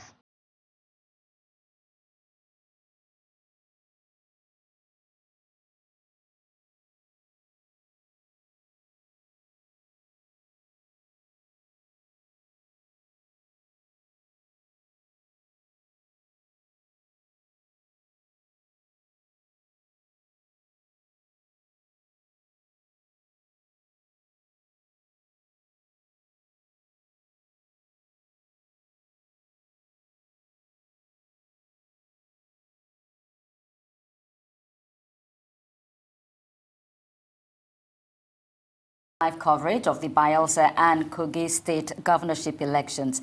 And in the studio with us, we have the Managing Director of ThisDay newspapers, Eniola, Bello, and an Abuja, Mary Ikokwu, who is a public relations and communications strategist. Mary, I was speaking with you before we went on the break. Could you tell me now what you think of Natasha Akpoti's chances as a candidate? Bearing every mago, Natasha could come tops in that election. In a free, fair, and credible election, she would win. Natasha has run a very effective campaign. She's run an issue-based campaign. I don't know if you listen to all the candidates. The other people, one is running on the strength of federal might, with no work shown in the state, with little or no work done in the state. The other is running on the next big party with muzzle. Yeah. You see, Natasha becomes the next big thing in Kogi State. If you look critically at that election and what is going on in Kogi, if you could feel the pulse of the people of the state, they spoke strongly against the violence on Natasha. Everybody in Kogi didn't like what was done to her. Some even were ready to give her their votes to Natasha because of that violent act on her. So it kind of turned things around for her, but the players think they were trying to undo her, but they ended up making her more popular, making her look like a stronger candidate that they are afraid of, because that consistent attack on Natasha also begins to work on the mind of the people to say, is she a threat? Why is she a threat? So what would she be a threat to? What are we dealing with? Poor governance. Does it mean that this is the person that will fix the state? Is that why they don't want her? Why are they attacking her? So a lot of these things will work on people's mind, and that's what her trust users do not understand. So violence is never an option. It actually sometimes works in a very funny way. It can tip your voters against you and win. It's kind of emotional thing, and it wins them over to the person you are attacking. I don't think any sane person loves violence. Natasha, I'm holding my breath and I'm waiting to see that election result. If it doesn't get inconclusive for 4 days, I'm hoping that all right, Mary, she will come forward. We're hoping and emerge. It gets concluded. We must look at the positive side and fingers crossed. look at elections not being concluded. She raised, I want to take you up on the issue she raised about saying that, okay, she has intelligent ideas, she will win the election. But if you look at the United States election when Trump won, Clinton beat him in about 3 of the debates, has been in office before. So is election all about ideas? There are certain other factors that have to be considered in election, and so it's not. I don't think it's all about ideas. In Nigeria, ideas or programs or whatever you want to do have nothing to do with the outcome of the election. They don't matter. Nobody cares about those issues in Nigeria. I understand Mary's sentiments. That is maybe being a woman trying to live with women's sentiments. I like Natasha. I like her courage. I've said it before. But the point is that she cannot win. She cannot even have 10% of the votes. Oh, wow. She's limited to only one zone. That's a reality on ground. That's reality on ground. And elections, what wins people's elections are they are more that control the streets, logistics. Does he have the resources to get around all the zones? He doesn't have. If you leave the center where she comes from and go to the Kogi West or Kogi East, nobody knows Natasha. It's not popularity on the pages of newspapers or on TV that wins election. Or the court case. Which is what we have learned several times, that social media does not win elections. Yeah. Well, I wanted to talk to you about something else. I mean, I've talked about women because, well, obviously I'm a woman, but the other sort of marginalized sector of society with regards to election is the youth. And a lot of people feel that there was a lot of excitement prior to the general election of this vaunted third force, which completely fell flat, didn't it? It still remained a 2-horse race all the way. And that's what we're seeing now. So between then and now, that third force never really materialized in Kogi and Bayelsa. But people will say, but we have a young governor, Bello, they will point to him as a token youth, as it were. What are your thoughts on that and his representation of that fact? Yeah, there was a lot of noise about youth until Bello became governor. And he killed that narrative. He was a young man, he became governor at 40. He went to school, he has a degree in, I don't know, whether it's accounting or public admin, I don't know what he read, or business admin. Yet, this is a man, He doesn't have the leadership, he doesn't have the vision, he doesn't have a clue on anything about governance. Hick and money. This is a governor who will be driving among the people on the street and will be throwing money to the people. That's the style of governance. We just throw money in the car, people will be scrambling for money. In this modern era? In this modern era, you know. So that's humiliating the people, even. Yeah, basically. Throwing money at them. Yeah. So, it is a complete caricature of the kind of youth, the kind of governor we're talking about. Do you think he set back that movement of those clamoring for... Absolutely. He has. He's not been talking, But it's one person. Nobody's talking about it anymore. But all it takes is one person. This is the problem. I mean, you have other youths who are doing good in some other places. I mean, apart from inside politics, you know. So we are talking about politics now. What I'm saying is that there was that general drive that time, you know, that kind of people were shouting, you come in and make a change. And then they say, this is a young man. We can use Yahya Bello for the youth. I'm sure the youth will fight if you start using Yahya Bello. So since his own case, I mean, the point is that nobody has been talking about youth anymore. That is more than youth. Like government is more than being a youth. You know. But the question begs to ask, why would someone who clearly lacks leadership skills, you know, how did he end up becoming governor? He said God. He told you it was God. God is effective and efficient. God is excellent. It was the politics, the politics of APC that brought him. The politics of the death of Aldo. Now, before the election, he didn't work for the party. He had moved on. He was working for PDP. Yeah. He had an alliance with them, collected money to deliver his local government to PDP, which he did, you know, and was promised to commissioners. So he had even moved on ordinarily. He should have been punished for maybe anti-party activities or whatever. But then they brought him and made him governor. So he didn't campaign for the... He didn't aspire for that office. Yeah. And so clearly he's not able to deliver what he didn't even have. Exactly. Right. So, okay, Andy. All right, we have joining us Ken Okolobo. He's the Publicity Secretary of PDP in Bayelsa State. Ken, glad to have you join us. Of course, like I just said, you're of the PDP.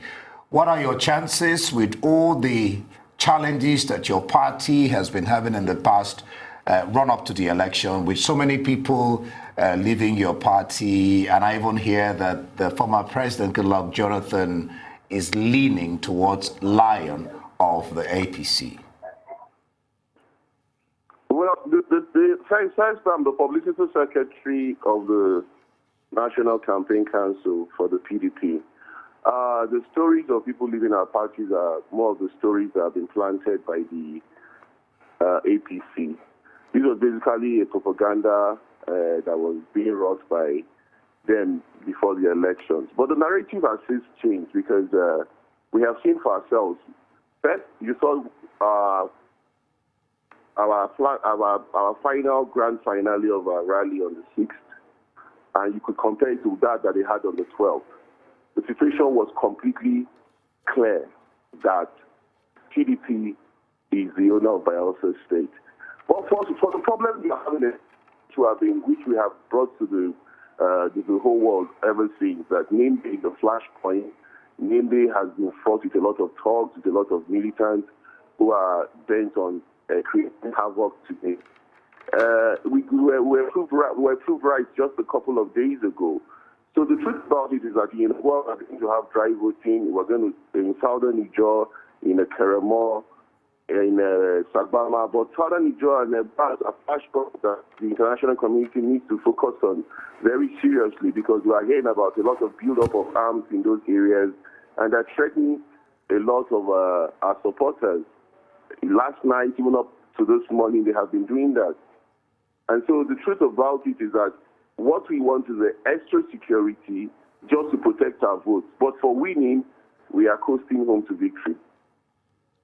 Well, your confidence is to be expected, but APC did manage to make some inroads. APC got one senatorial seat from PDP, which Bayelsa was always a PDP stronghold. But people were surprised during the general election that APC got 2 House of Reps and 1 senatorial seat. And obviously, as my colleague Andy just said, those stories of APC's inroads cannot all have been planted, can they? There's some truth to them. What you're talking about is the Bayelsa East. The Bayelsa East was a situation even the governor, the present governor, cried about. It was said and it was proven that 27,000 votes were manufactured during the presidential election. And if you remember, the presidential election holds with the National Assembly elections. And the National Assembly election, whatever you get affects the other. So this 37,000 votes was a margin of victory for both the presidential election and the senatorial election, which also made it possible for them to also produce the House of Rep member from that district. But we are not saying that we don't have opposition. Don't get us wrong. But basically, the people are seeing for themselves that it is a stampede. That, I mean, if you look at the primaries that were held by the APC and the fact that they are the ones that are in court and are fighting themselves, it tells you that they have always fought the politics of imposition, even in that area. Reason they have gone to get their candidate from Southern Niger, who, if you compare with Hedike local Biri, cannot be compared in terms of pedigree.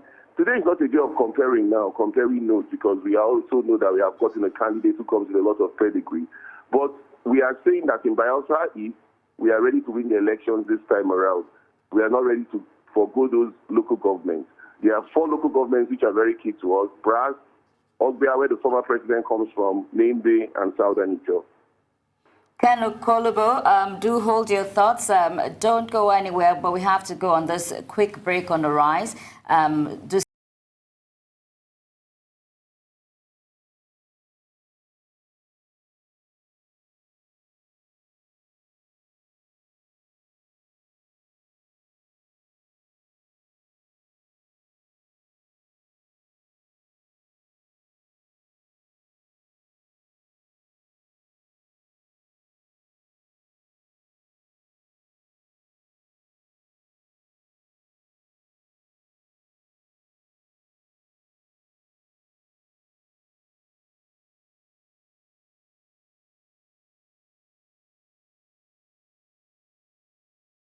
These state elections, governorship elections.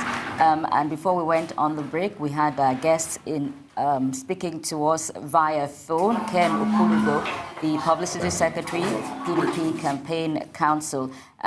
Good to have you with us, staying on. Now, my question to you is, how does your party feel about the stay of execution granted by the Court of Appeal? You know, we were not the ones that actually went to court. The person that went to court was Senator Henniking Lokobiri, who felt aggrieved as regards the primaries that we said already was a primary of imposition and a primary that was fought with a lot of irregularities. But the shocking thing about it is, have you ever heard where a judgment was given and the very next day the appeal court is giving a stay of execution in Port Harcourt? We are not even aware from our findings that they have been served with the judgment. I mean, if we know what it takes to get a judgment prepared, a judgment signed, and you have the judgment, the Court of Appeal cannot see. Where was the record transmitted to the Court of Appeal, Port Harcourt? So this tells you how desperate the APC has been to win Bayelsa elections. Because anybody looking at it would be very embarrassed to get that in less than 24 hours, the Court of Appeal for Harcourt had already given a stay of execution. But be as it is, we just want to say that we are not afraid, we are not scared of going into an election with APC. And that's why we have told our supporters that today they should go for that election because APC is on the ballot.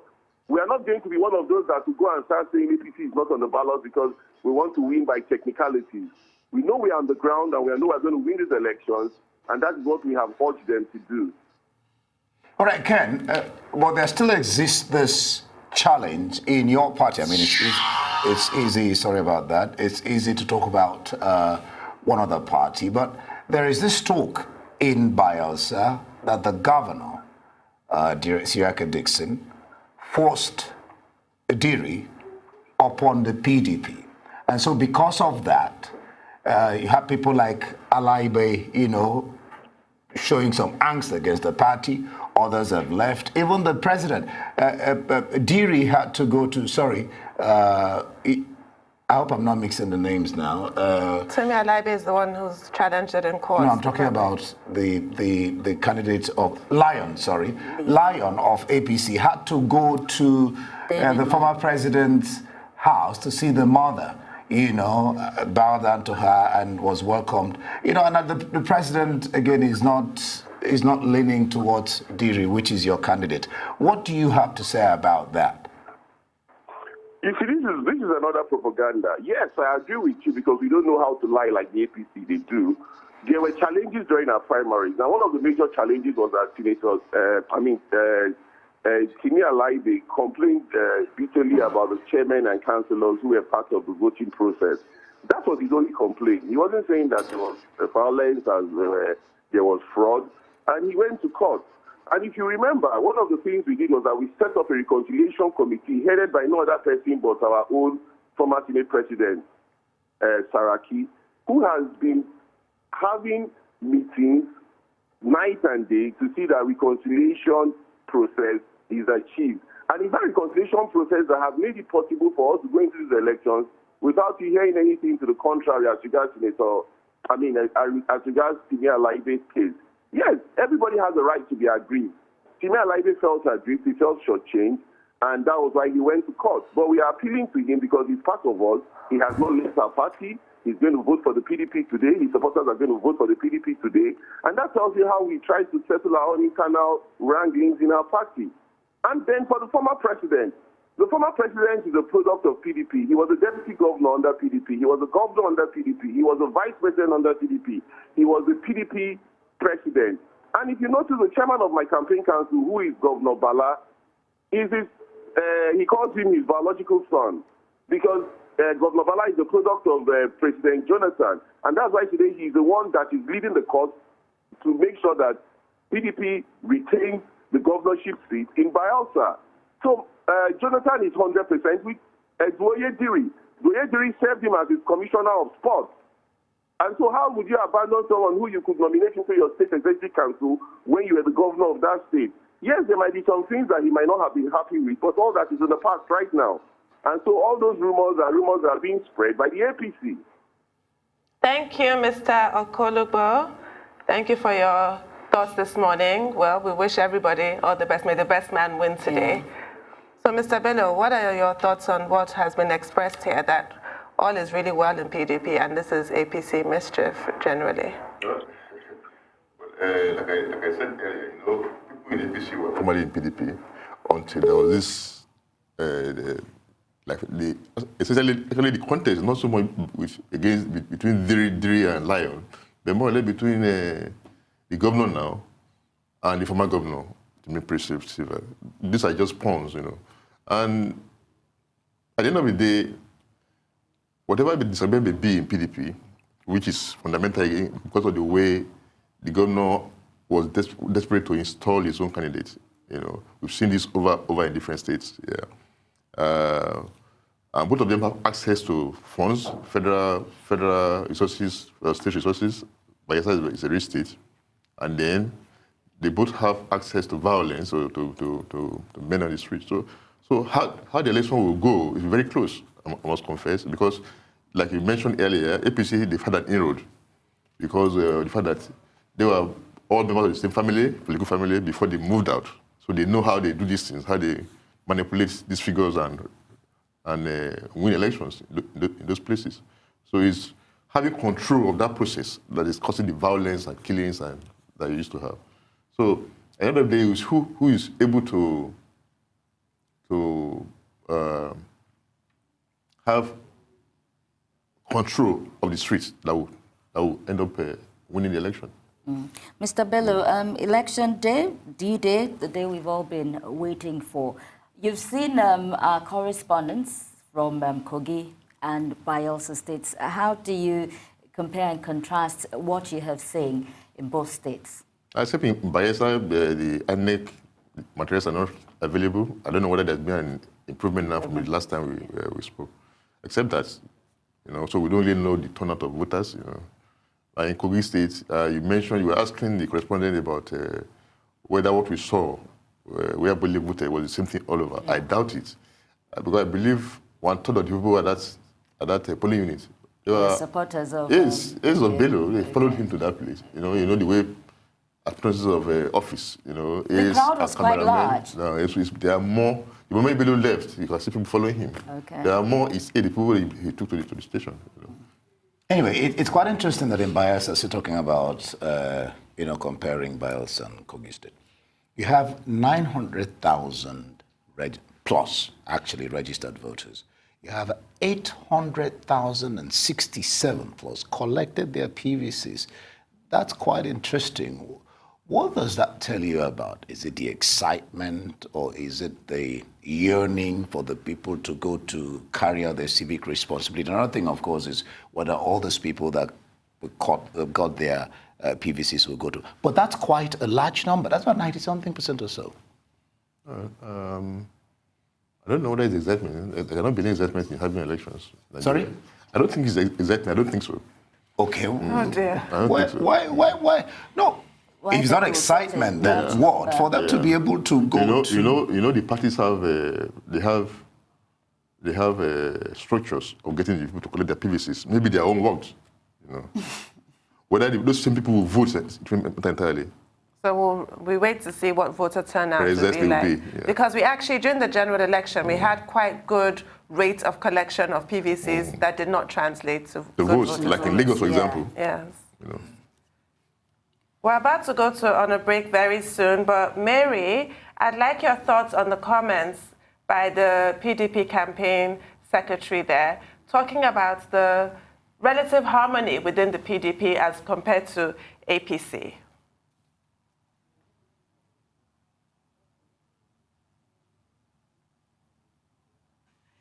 That is a PDP campaign, electioneering campaign council. What he has said makes a lot of sense, but I'm wondering though, this whole parties, all the parties, I think bottom line is that what we need in this country is to have political parties with political will to do the right things for members of their party and for the general Sorry, Mary, public. I've got to interrupt political parties accountable. Sorry to interject at this point. We're going to take a short break and we'll be back to hear the rest of your comments on that.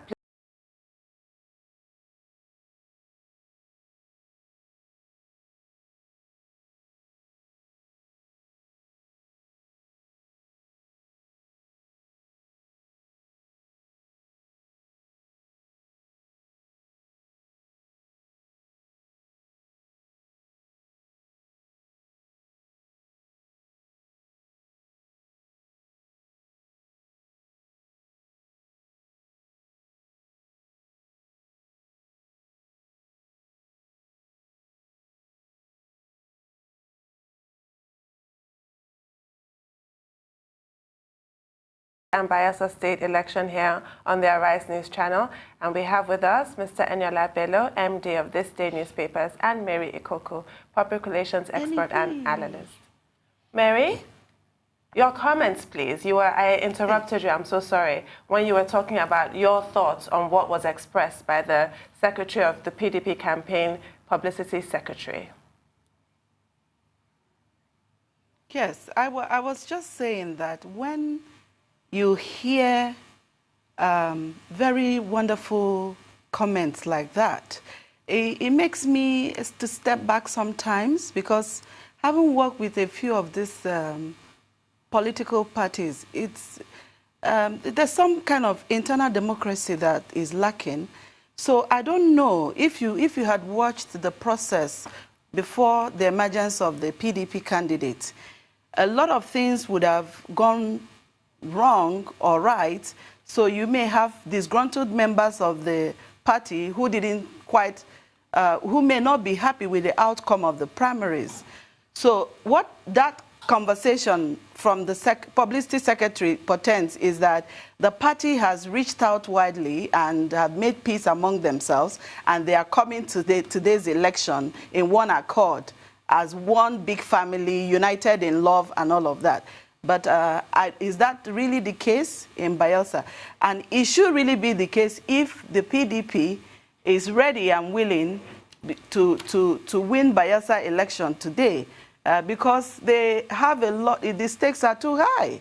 And it is my hope, really, that things go right or in Bayelsa, or that Bayelsans are allowed to elect their leaders today, whether, no matter the political party. But what is going on there right now with the feedback that I'm getting from the TMG group and other monitoring groups, I do not understand why by 9:30, many parts of Bayelsa haven't received INEC materials. It's a bit, it makes me uncomfortable with what is going on there. So I didn't hear that from him.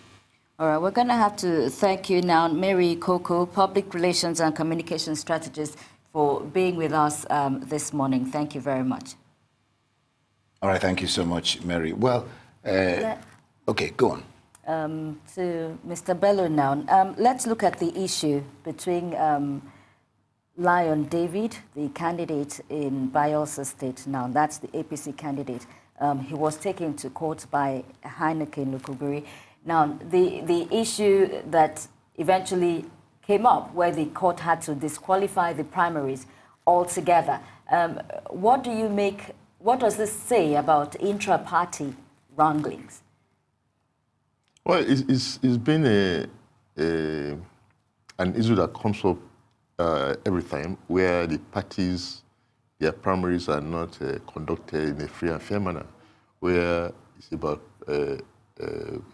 some godfathers try to impose a particular person either by fair or foul means. And we have had cases where, at the end of the day, the court disqualified the party. It happened in the general elections where in Zamfara, the court disqualified APC. But you see that both parties, both PDP and APC, they are guilty of this, and they have not learned from that experience. Yeah. It happens every election cycle. Because at the end of the day, INEC says that he's been campaigning that people should vote for APC. You know, so if you knew that you're okay for people to vote for APC, why did you take your fellow party member to court when you knew that it will jeopardize your chances as a party? Well, if he knew that he didn't have, it wasn't given a level playing ground to run, I might as well. If I cannot, if I was not allowed to do it in an open and by the rules of the party, I might as well give the party some problem. Can I come in here? I think what he was thinking, what he said, he expressed some sort of disappointment with the court's ruling. He did not want APC to be barred. To be disqualified. He expected that he would be named as the rightful candidate, which is why he was still campaigning for APC, expecting to just be named. To be named as the candidate. He would have benefited from that. He even said that the cost decision was a surprise to him. Yes, because that's not what he prayed the court for. That's not what he prayed the court to. Yes. You know.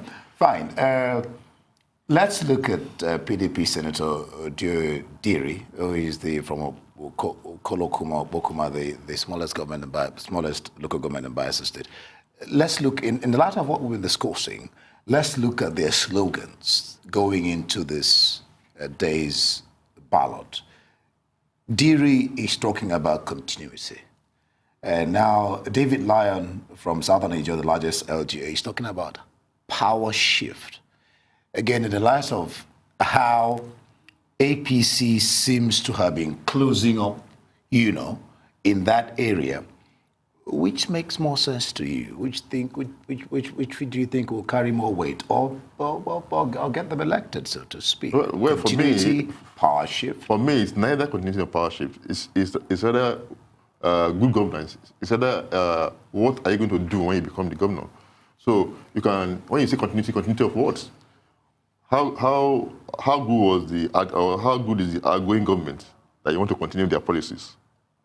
It's for the Bayelsa people to decide, And when you're talking of power shift just for its own sake, do you have the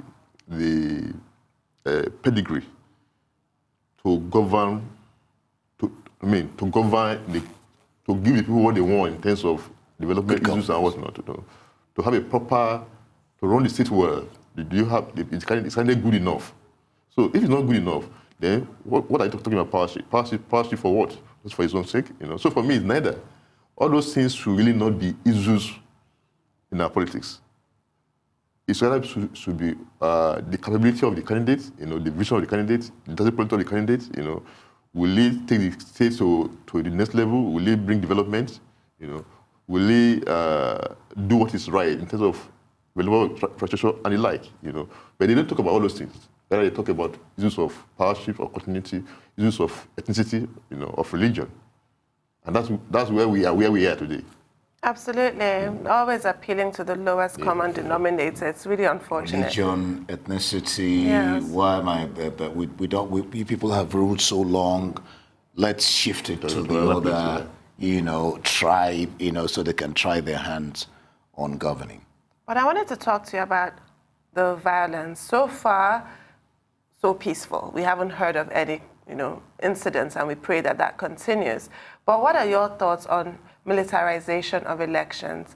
We all know what the court has ruled. We all know that we prefer to keep our military sort of protecting Nigeria's territorial borders and not in direct interface with the public as often as we can. But do you see why that does not happen in Nigerian politics? Do you see the need to have the military intervene? Do you agree with it? Is that something you support?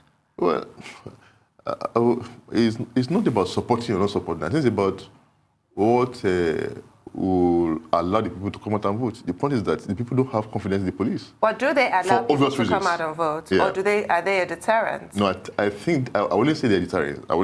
People are much more confident when they see the military there. Well, you know that the thugs or the people who carry the guns in the streets overwhelm the police. The police are easily overwhelmed. They are not able to stop them. So when you have the military, it's not as if the military are all over the place, They put them in certain places. The people have a little more confidence that, well, if the military is there, perhaps it will be a deterrent to those matters of violence. So they're necessary evil on election day? Well, more or less. Even the thugs seem to tread with caution when they learn that military is there. Yeah. But when the police are there, they don't seem to give a hoot. They do what they want to do. And you wonder why that is so, because in every other clime, it should be the police handling matters of election, and not the army. Like you said, it's for our territorial integrity. But here is a military. Now, let's go to Bayelsa. INEC says election and announcement would take 3 days because of the topography. Do you fault that? Well, it is one who have thought that with they have the issue of the terrain, riverine area, to getting access to some communities are very difficult. But even then, this is an isolated election. It's not a national election where you spread your resources thin. It's only in Bayelsa, a very small place. I think with all the resources they have, they should be able to manage it. That it shouldn't take 3 days. Is it a question of funds? Maybe not getting things like, because you talk about water, and instead about 5 local governments, you're almost everywhere. You have to go through boats, and that's why it used to happen the way it used to happen, where it's just field papers and all that. Maybe thinking about using helicopters, is it funds now that is? I wouldn't say, because whatever money they ask for, they always get. So it shouldn't be about funds. This was a plan for it before now.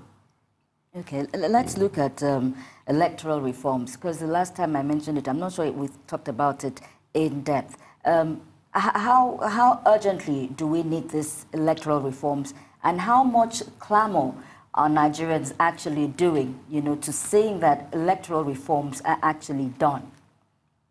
Well, with what we have seen so far, with where we are because now, we don't seem to be moving forward. We're stuck, I do believe we need those reforms very urgently. There's no question about that. Whether we are putting pressure on them to pass the necessary laws, to amend the INEC Act, is a different matter entirely. The last one that was done, the president refused to sign into law.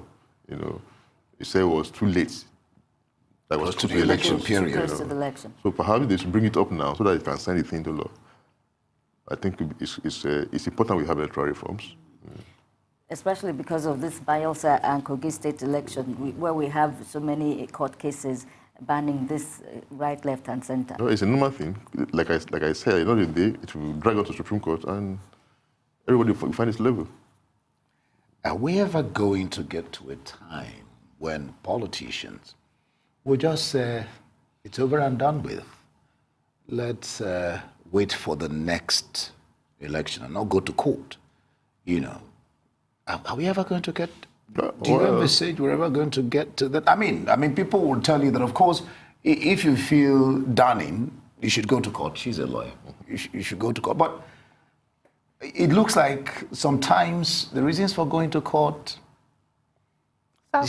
Even when you know they cannot win. Exactly. Yes, You know, just throwing wheels, Sometimes for politicians, sometimes they do certain things, not so much because of the fact that they know they will succeed, but to use it as a negotiating tool. You know, that you go to a corporate house, the other guy will come and meet you and then pay the cost of your campaign, what money you have spent so far, they negotiate and you pay the man off, or you get him some appointments and stuff like that. And then talking about reforms, there's the issue of why some people, I don't know, maybe like may not get into politics, I don't know. The issue of the amount of money that you need to either get the nomination form.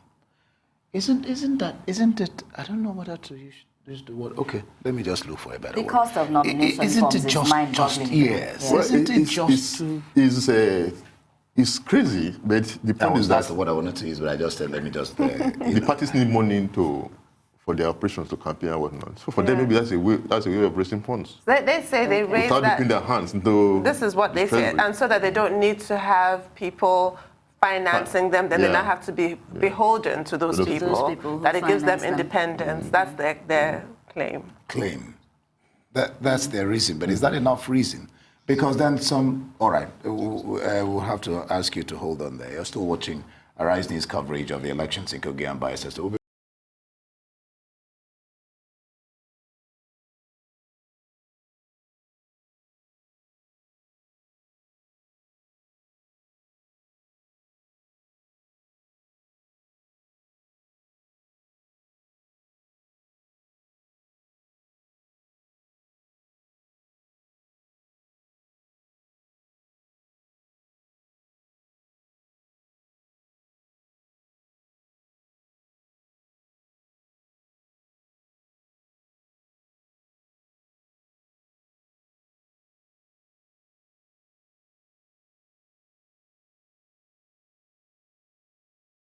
off camera, how do we get to play down on the amount of money that is pumped into getting the nomination of a political party that has kept some people away from being part of this process? And we're saying, is it possible? People who genuinely want to serve the people. And I say it's possible. So the first thing is to remove that attraction. You know, the thing that makes people do everything to get there. And that attraction is the kind of opulence, the kind of access to easy money in government has to stop. I was really becoming by Michelle Obama. And see somewhere that in the White House, the only thing they don't pay for is the building and cost, all like light and water and whatever. Like if you eat any food or you have guests and whatever the guests eat, at the end of the month, they'll give you a bill you have to pay. That's the president and his family. They pay for their feeding in the White House.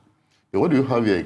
Have you ever entered any government house in the States? Yes. Now, the other is breakfast or lunch or dinner.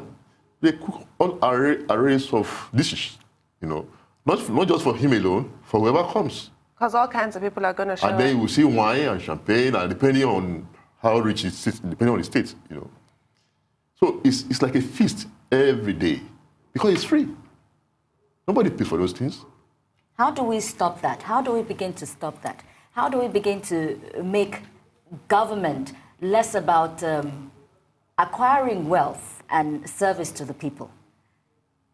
Well, it is essentially, I'll still one of the people. Because if you leave it to those people who are there, the players, they will never change because it's their benefit. Yeah. You don't concede things that are positive. You need to force them to change. And the point is that we have not gotten to the stage of forcing them to change. The people must force them to change. Now, we'll be talking about the kind of salary they pay National Assembly members. Yeah, in the National Assembly. What have the people done to make them change? Look at the one senator defending their when they bought new cars. That's what are people talking about? 50 billion. It was even insulting. He insulted everybody. So after people talking about, say, how much is, should they have a car? Well, that was Senator Odiai, who's no longer the senator. He's no longer the senator. Okay, good. Now, until the people go there and trying to sack all of them or beat them up there, they will not change. There has to be that pressure from under. If there's no pressure. So I'm going to ask you, Mr. Bello, because right at the beginning of this conversation, you mentioned the sort of mutedness of civil society organizations compared to the military era. Yeah. And now you're saying it's up to the people to go in and demand change. How would that happen in a climate where protest is equated to treasonable felony? Well, under the military, the same thing happened, but they didn't stop people from protesting. So how many people will you charge for treasonable felony? When the Ghanaians and the Bekos and all of them were leading protests under the military, they were taken to prison, detained for several months. It didn't stop them. But why is it stopping people now? Because now, I didn't say that those people took over from them. Now some of them have become politicians. They have joined the process. We know a few, don't we? Some of them have become politicians. Some of them have become lawyers or whatever to politicians where they make a lot of money. So that process, that transfer of leadership has collapsed. If you can't beat them, join them. And because it's called, whatever the system is, whatever the practicalities of the system may be, that it's called a democracy, kind of lulls people into some false sense of security. But it's actually in practice, it's not in many ways. Absolutely. Oh dear. All right. We are still watching Rise News coverage of the election in both Kogi and Bayelsa State. And joining us now from our Abuja studio is Public Affairs Analyst Dr. Ikokwu and Barrister Ebere Ifendo, National President, Women in Politics Forum. Gentlemen and lady, glad to have you join us on Rise News. Let me start with you, Ikokwu. The elections, as at 9:30, I think that was what Mary Ikokwu said. Yes, 9:30. INEC are yet to be on ground in Bayelsa State, but that's a different story actually in Kogi State. What's your sense of, those two states in terms of being ready for the elections? Ikokwu. The matter of readiness is at two levels.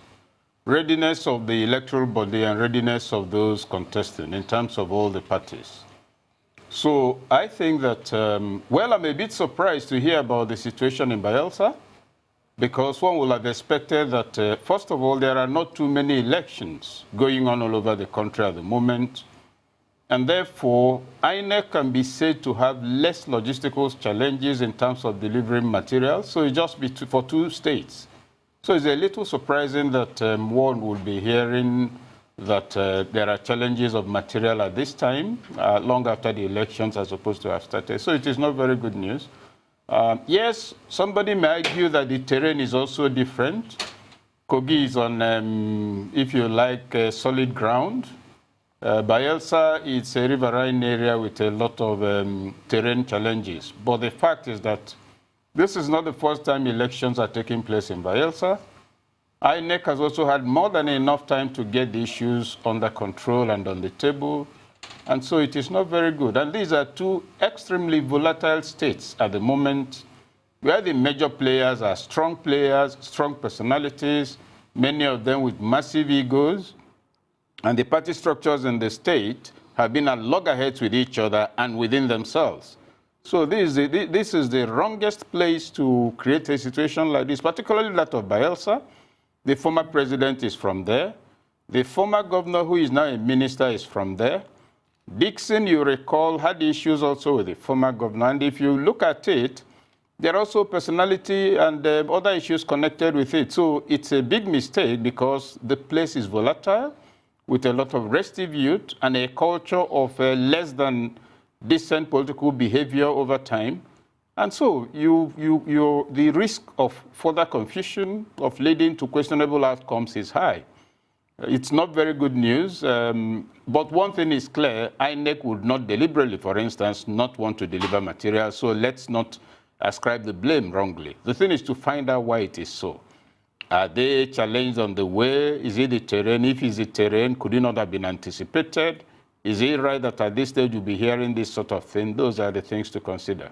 It's not very good, it's not cheery news, because even if all the materials were delivered on time and elections started on time, Kogi and Bayelsa states, particularly for this election, already presented more than enough challenges to both INEC and the security agencies. Thank you for that, Mr. Ikechukwu. Barrister Ifendu, I'd like your thoughts on this current situation in Bayelsa. We'll start there. The general situation, and also on the fact that we have 45 governorship candidates running in Bayelsa, and all we really hear about is two, the same old PDP and APC. We have 3 women running for governor in Bayelsa, and hardly a peep is heard about them. In Kogi State, Natasha Akpoti has been able to make huge waves, but that's really because of the kind of struggles, the kind of attacks that she has undergone. What is your comment, seeing that you're the National President Women in Politics Forum, what is your comment on the situation of women in Nigerian politics today? Thank you very much. I mean, it's worrisome. But you know, the major problem for me is that most political parties don't have structures. And so those are the ones that will run to give women a ticket to run. We have predominantly 2 major political parties, the PDP and APC, and they have not shown any kind of support to women. If you had a woman as the candidate of PDP or APC, she would have been everywhere. Everyone would have been talking about her. So seriously, the problem is a party problem.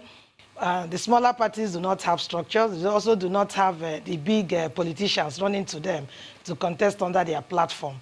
So basically, that's the problem with the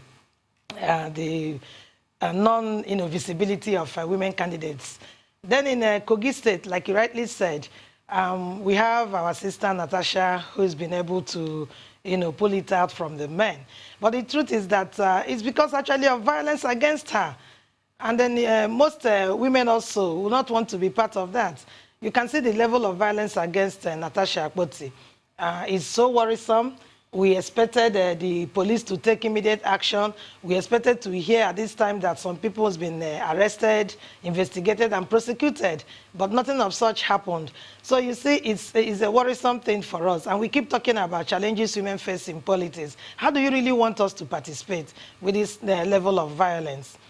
In Bayelsa State, we just heard that I think there's a place that said they've already snatched ballot materials. So what do you want women to do? To be part of this kind of violence?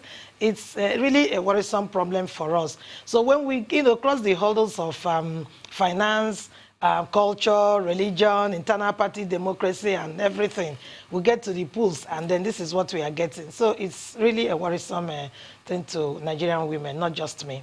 All right, I wish we had correspondents giving us situation reports where they are. We would have been able to take up some of those stories that you just mentioned. But still on Natasha Akpoti now, do you think this woman was attacked?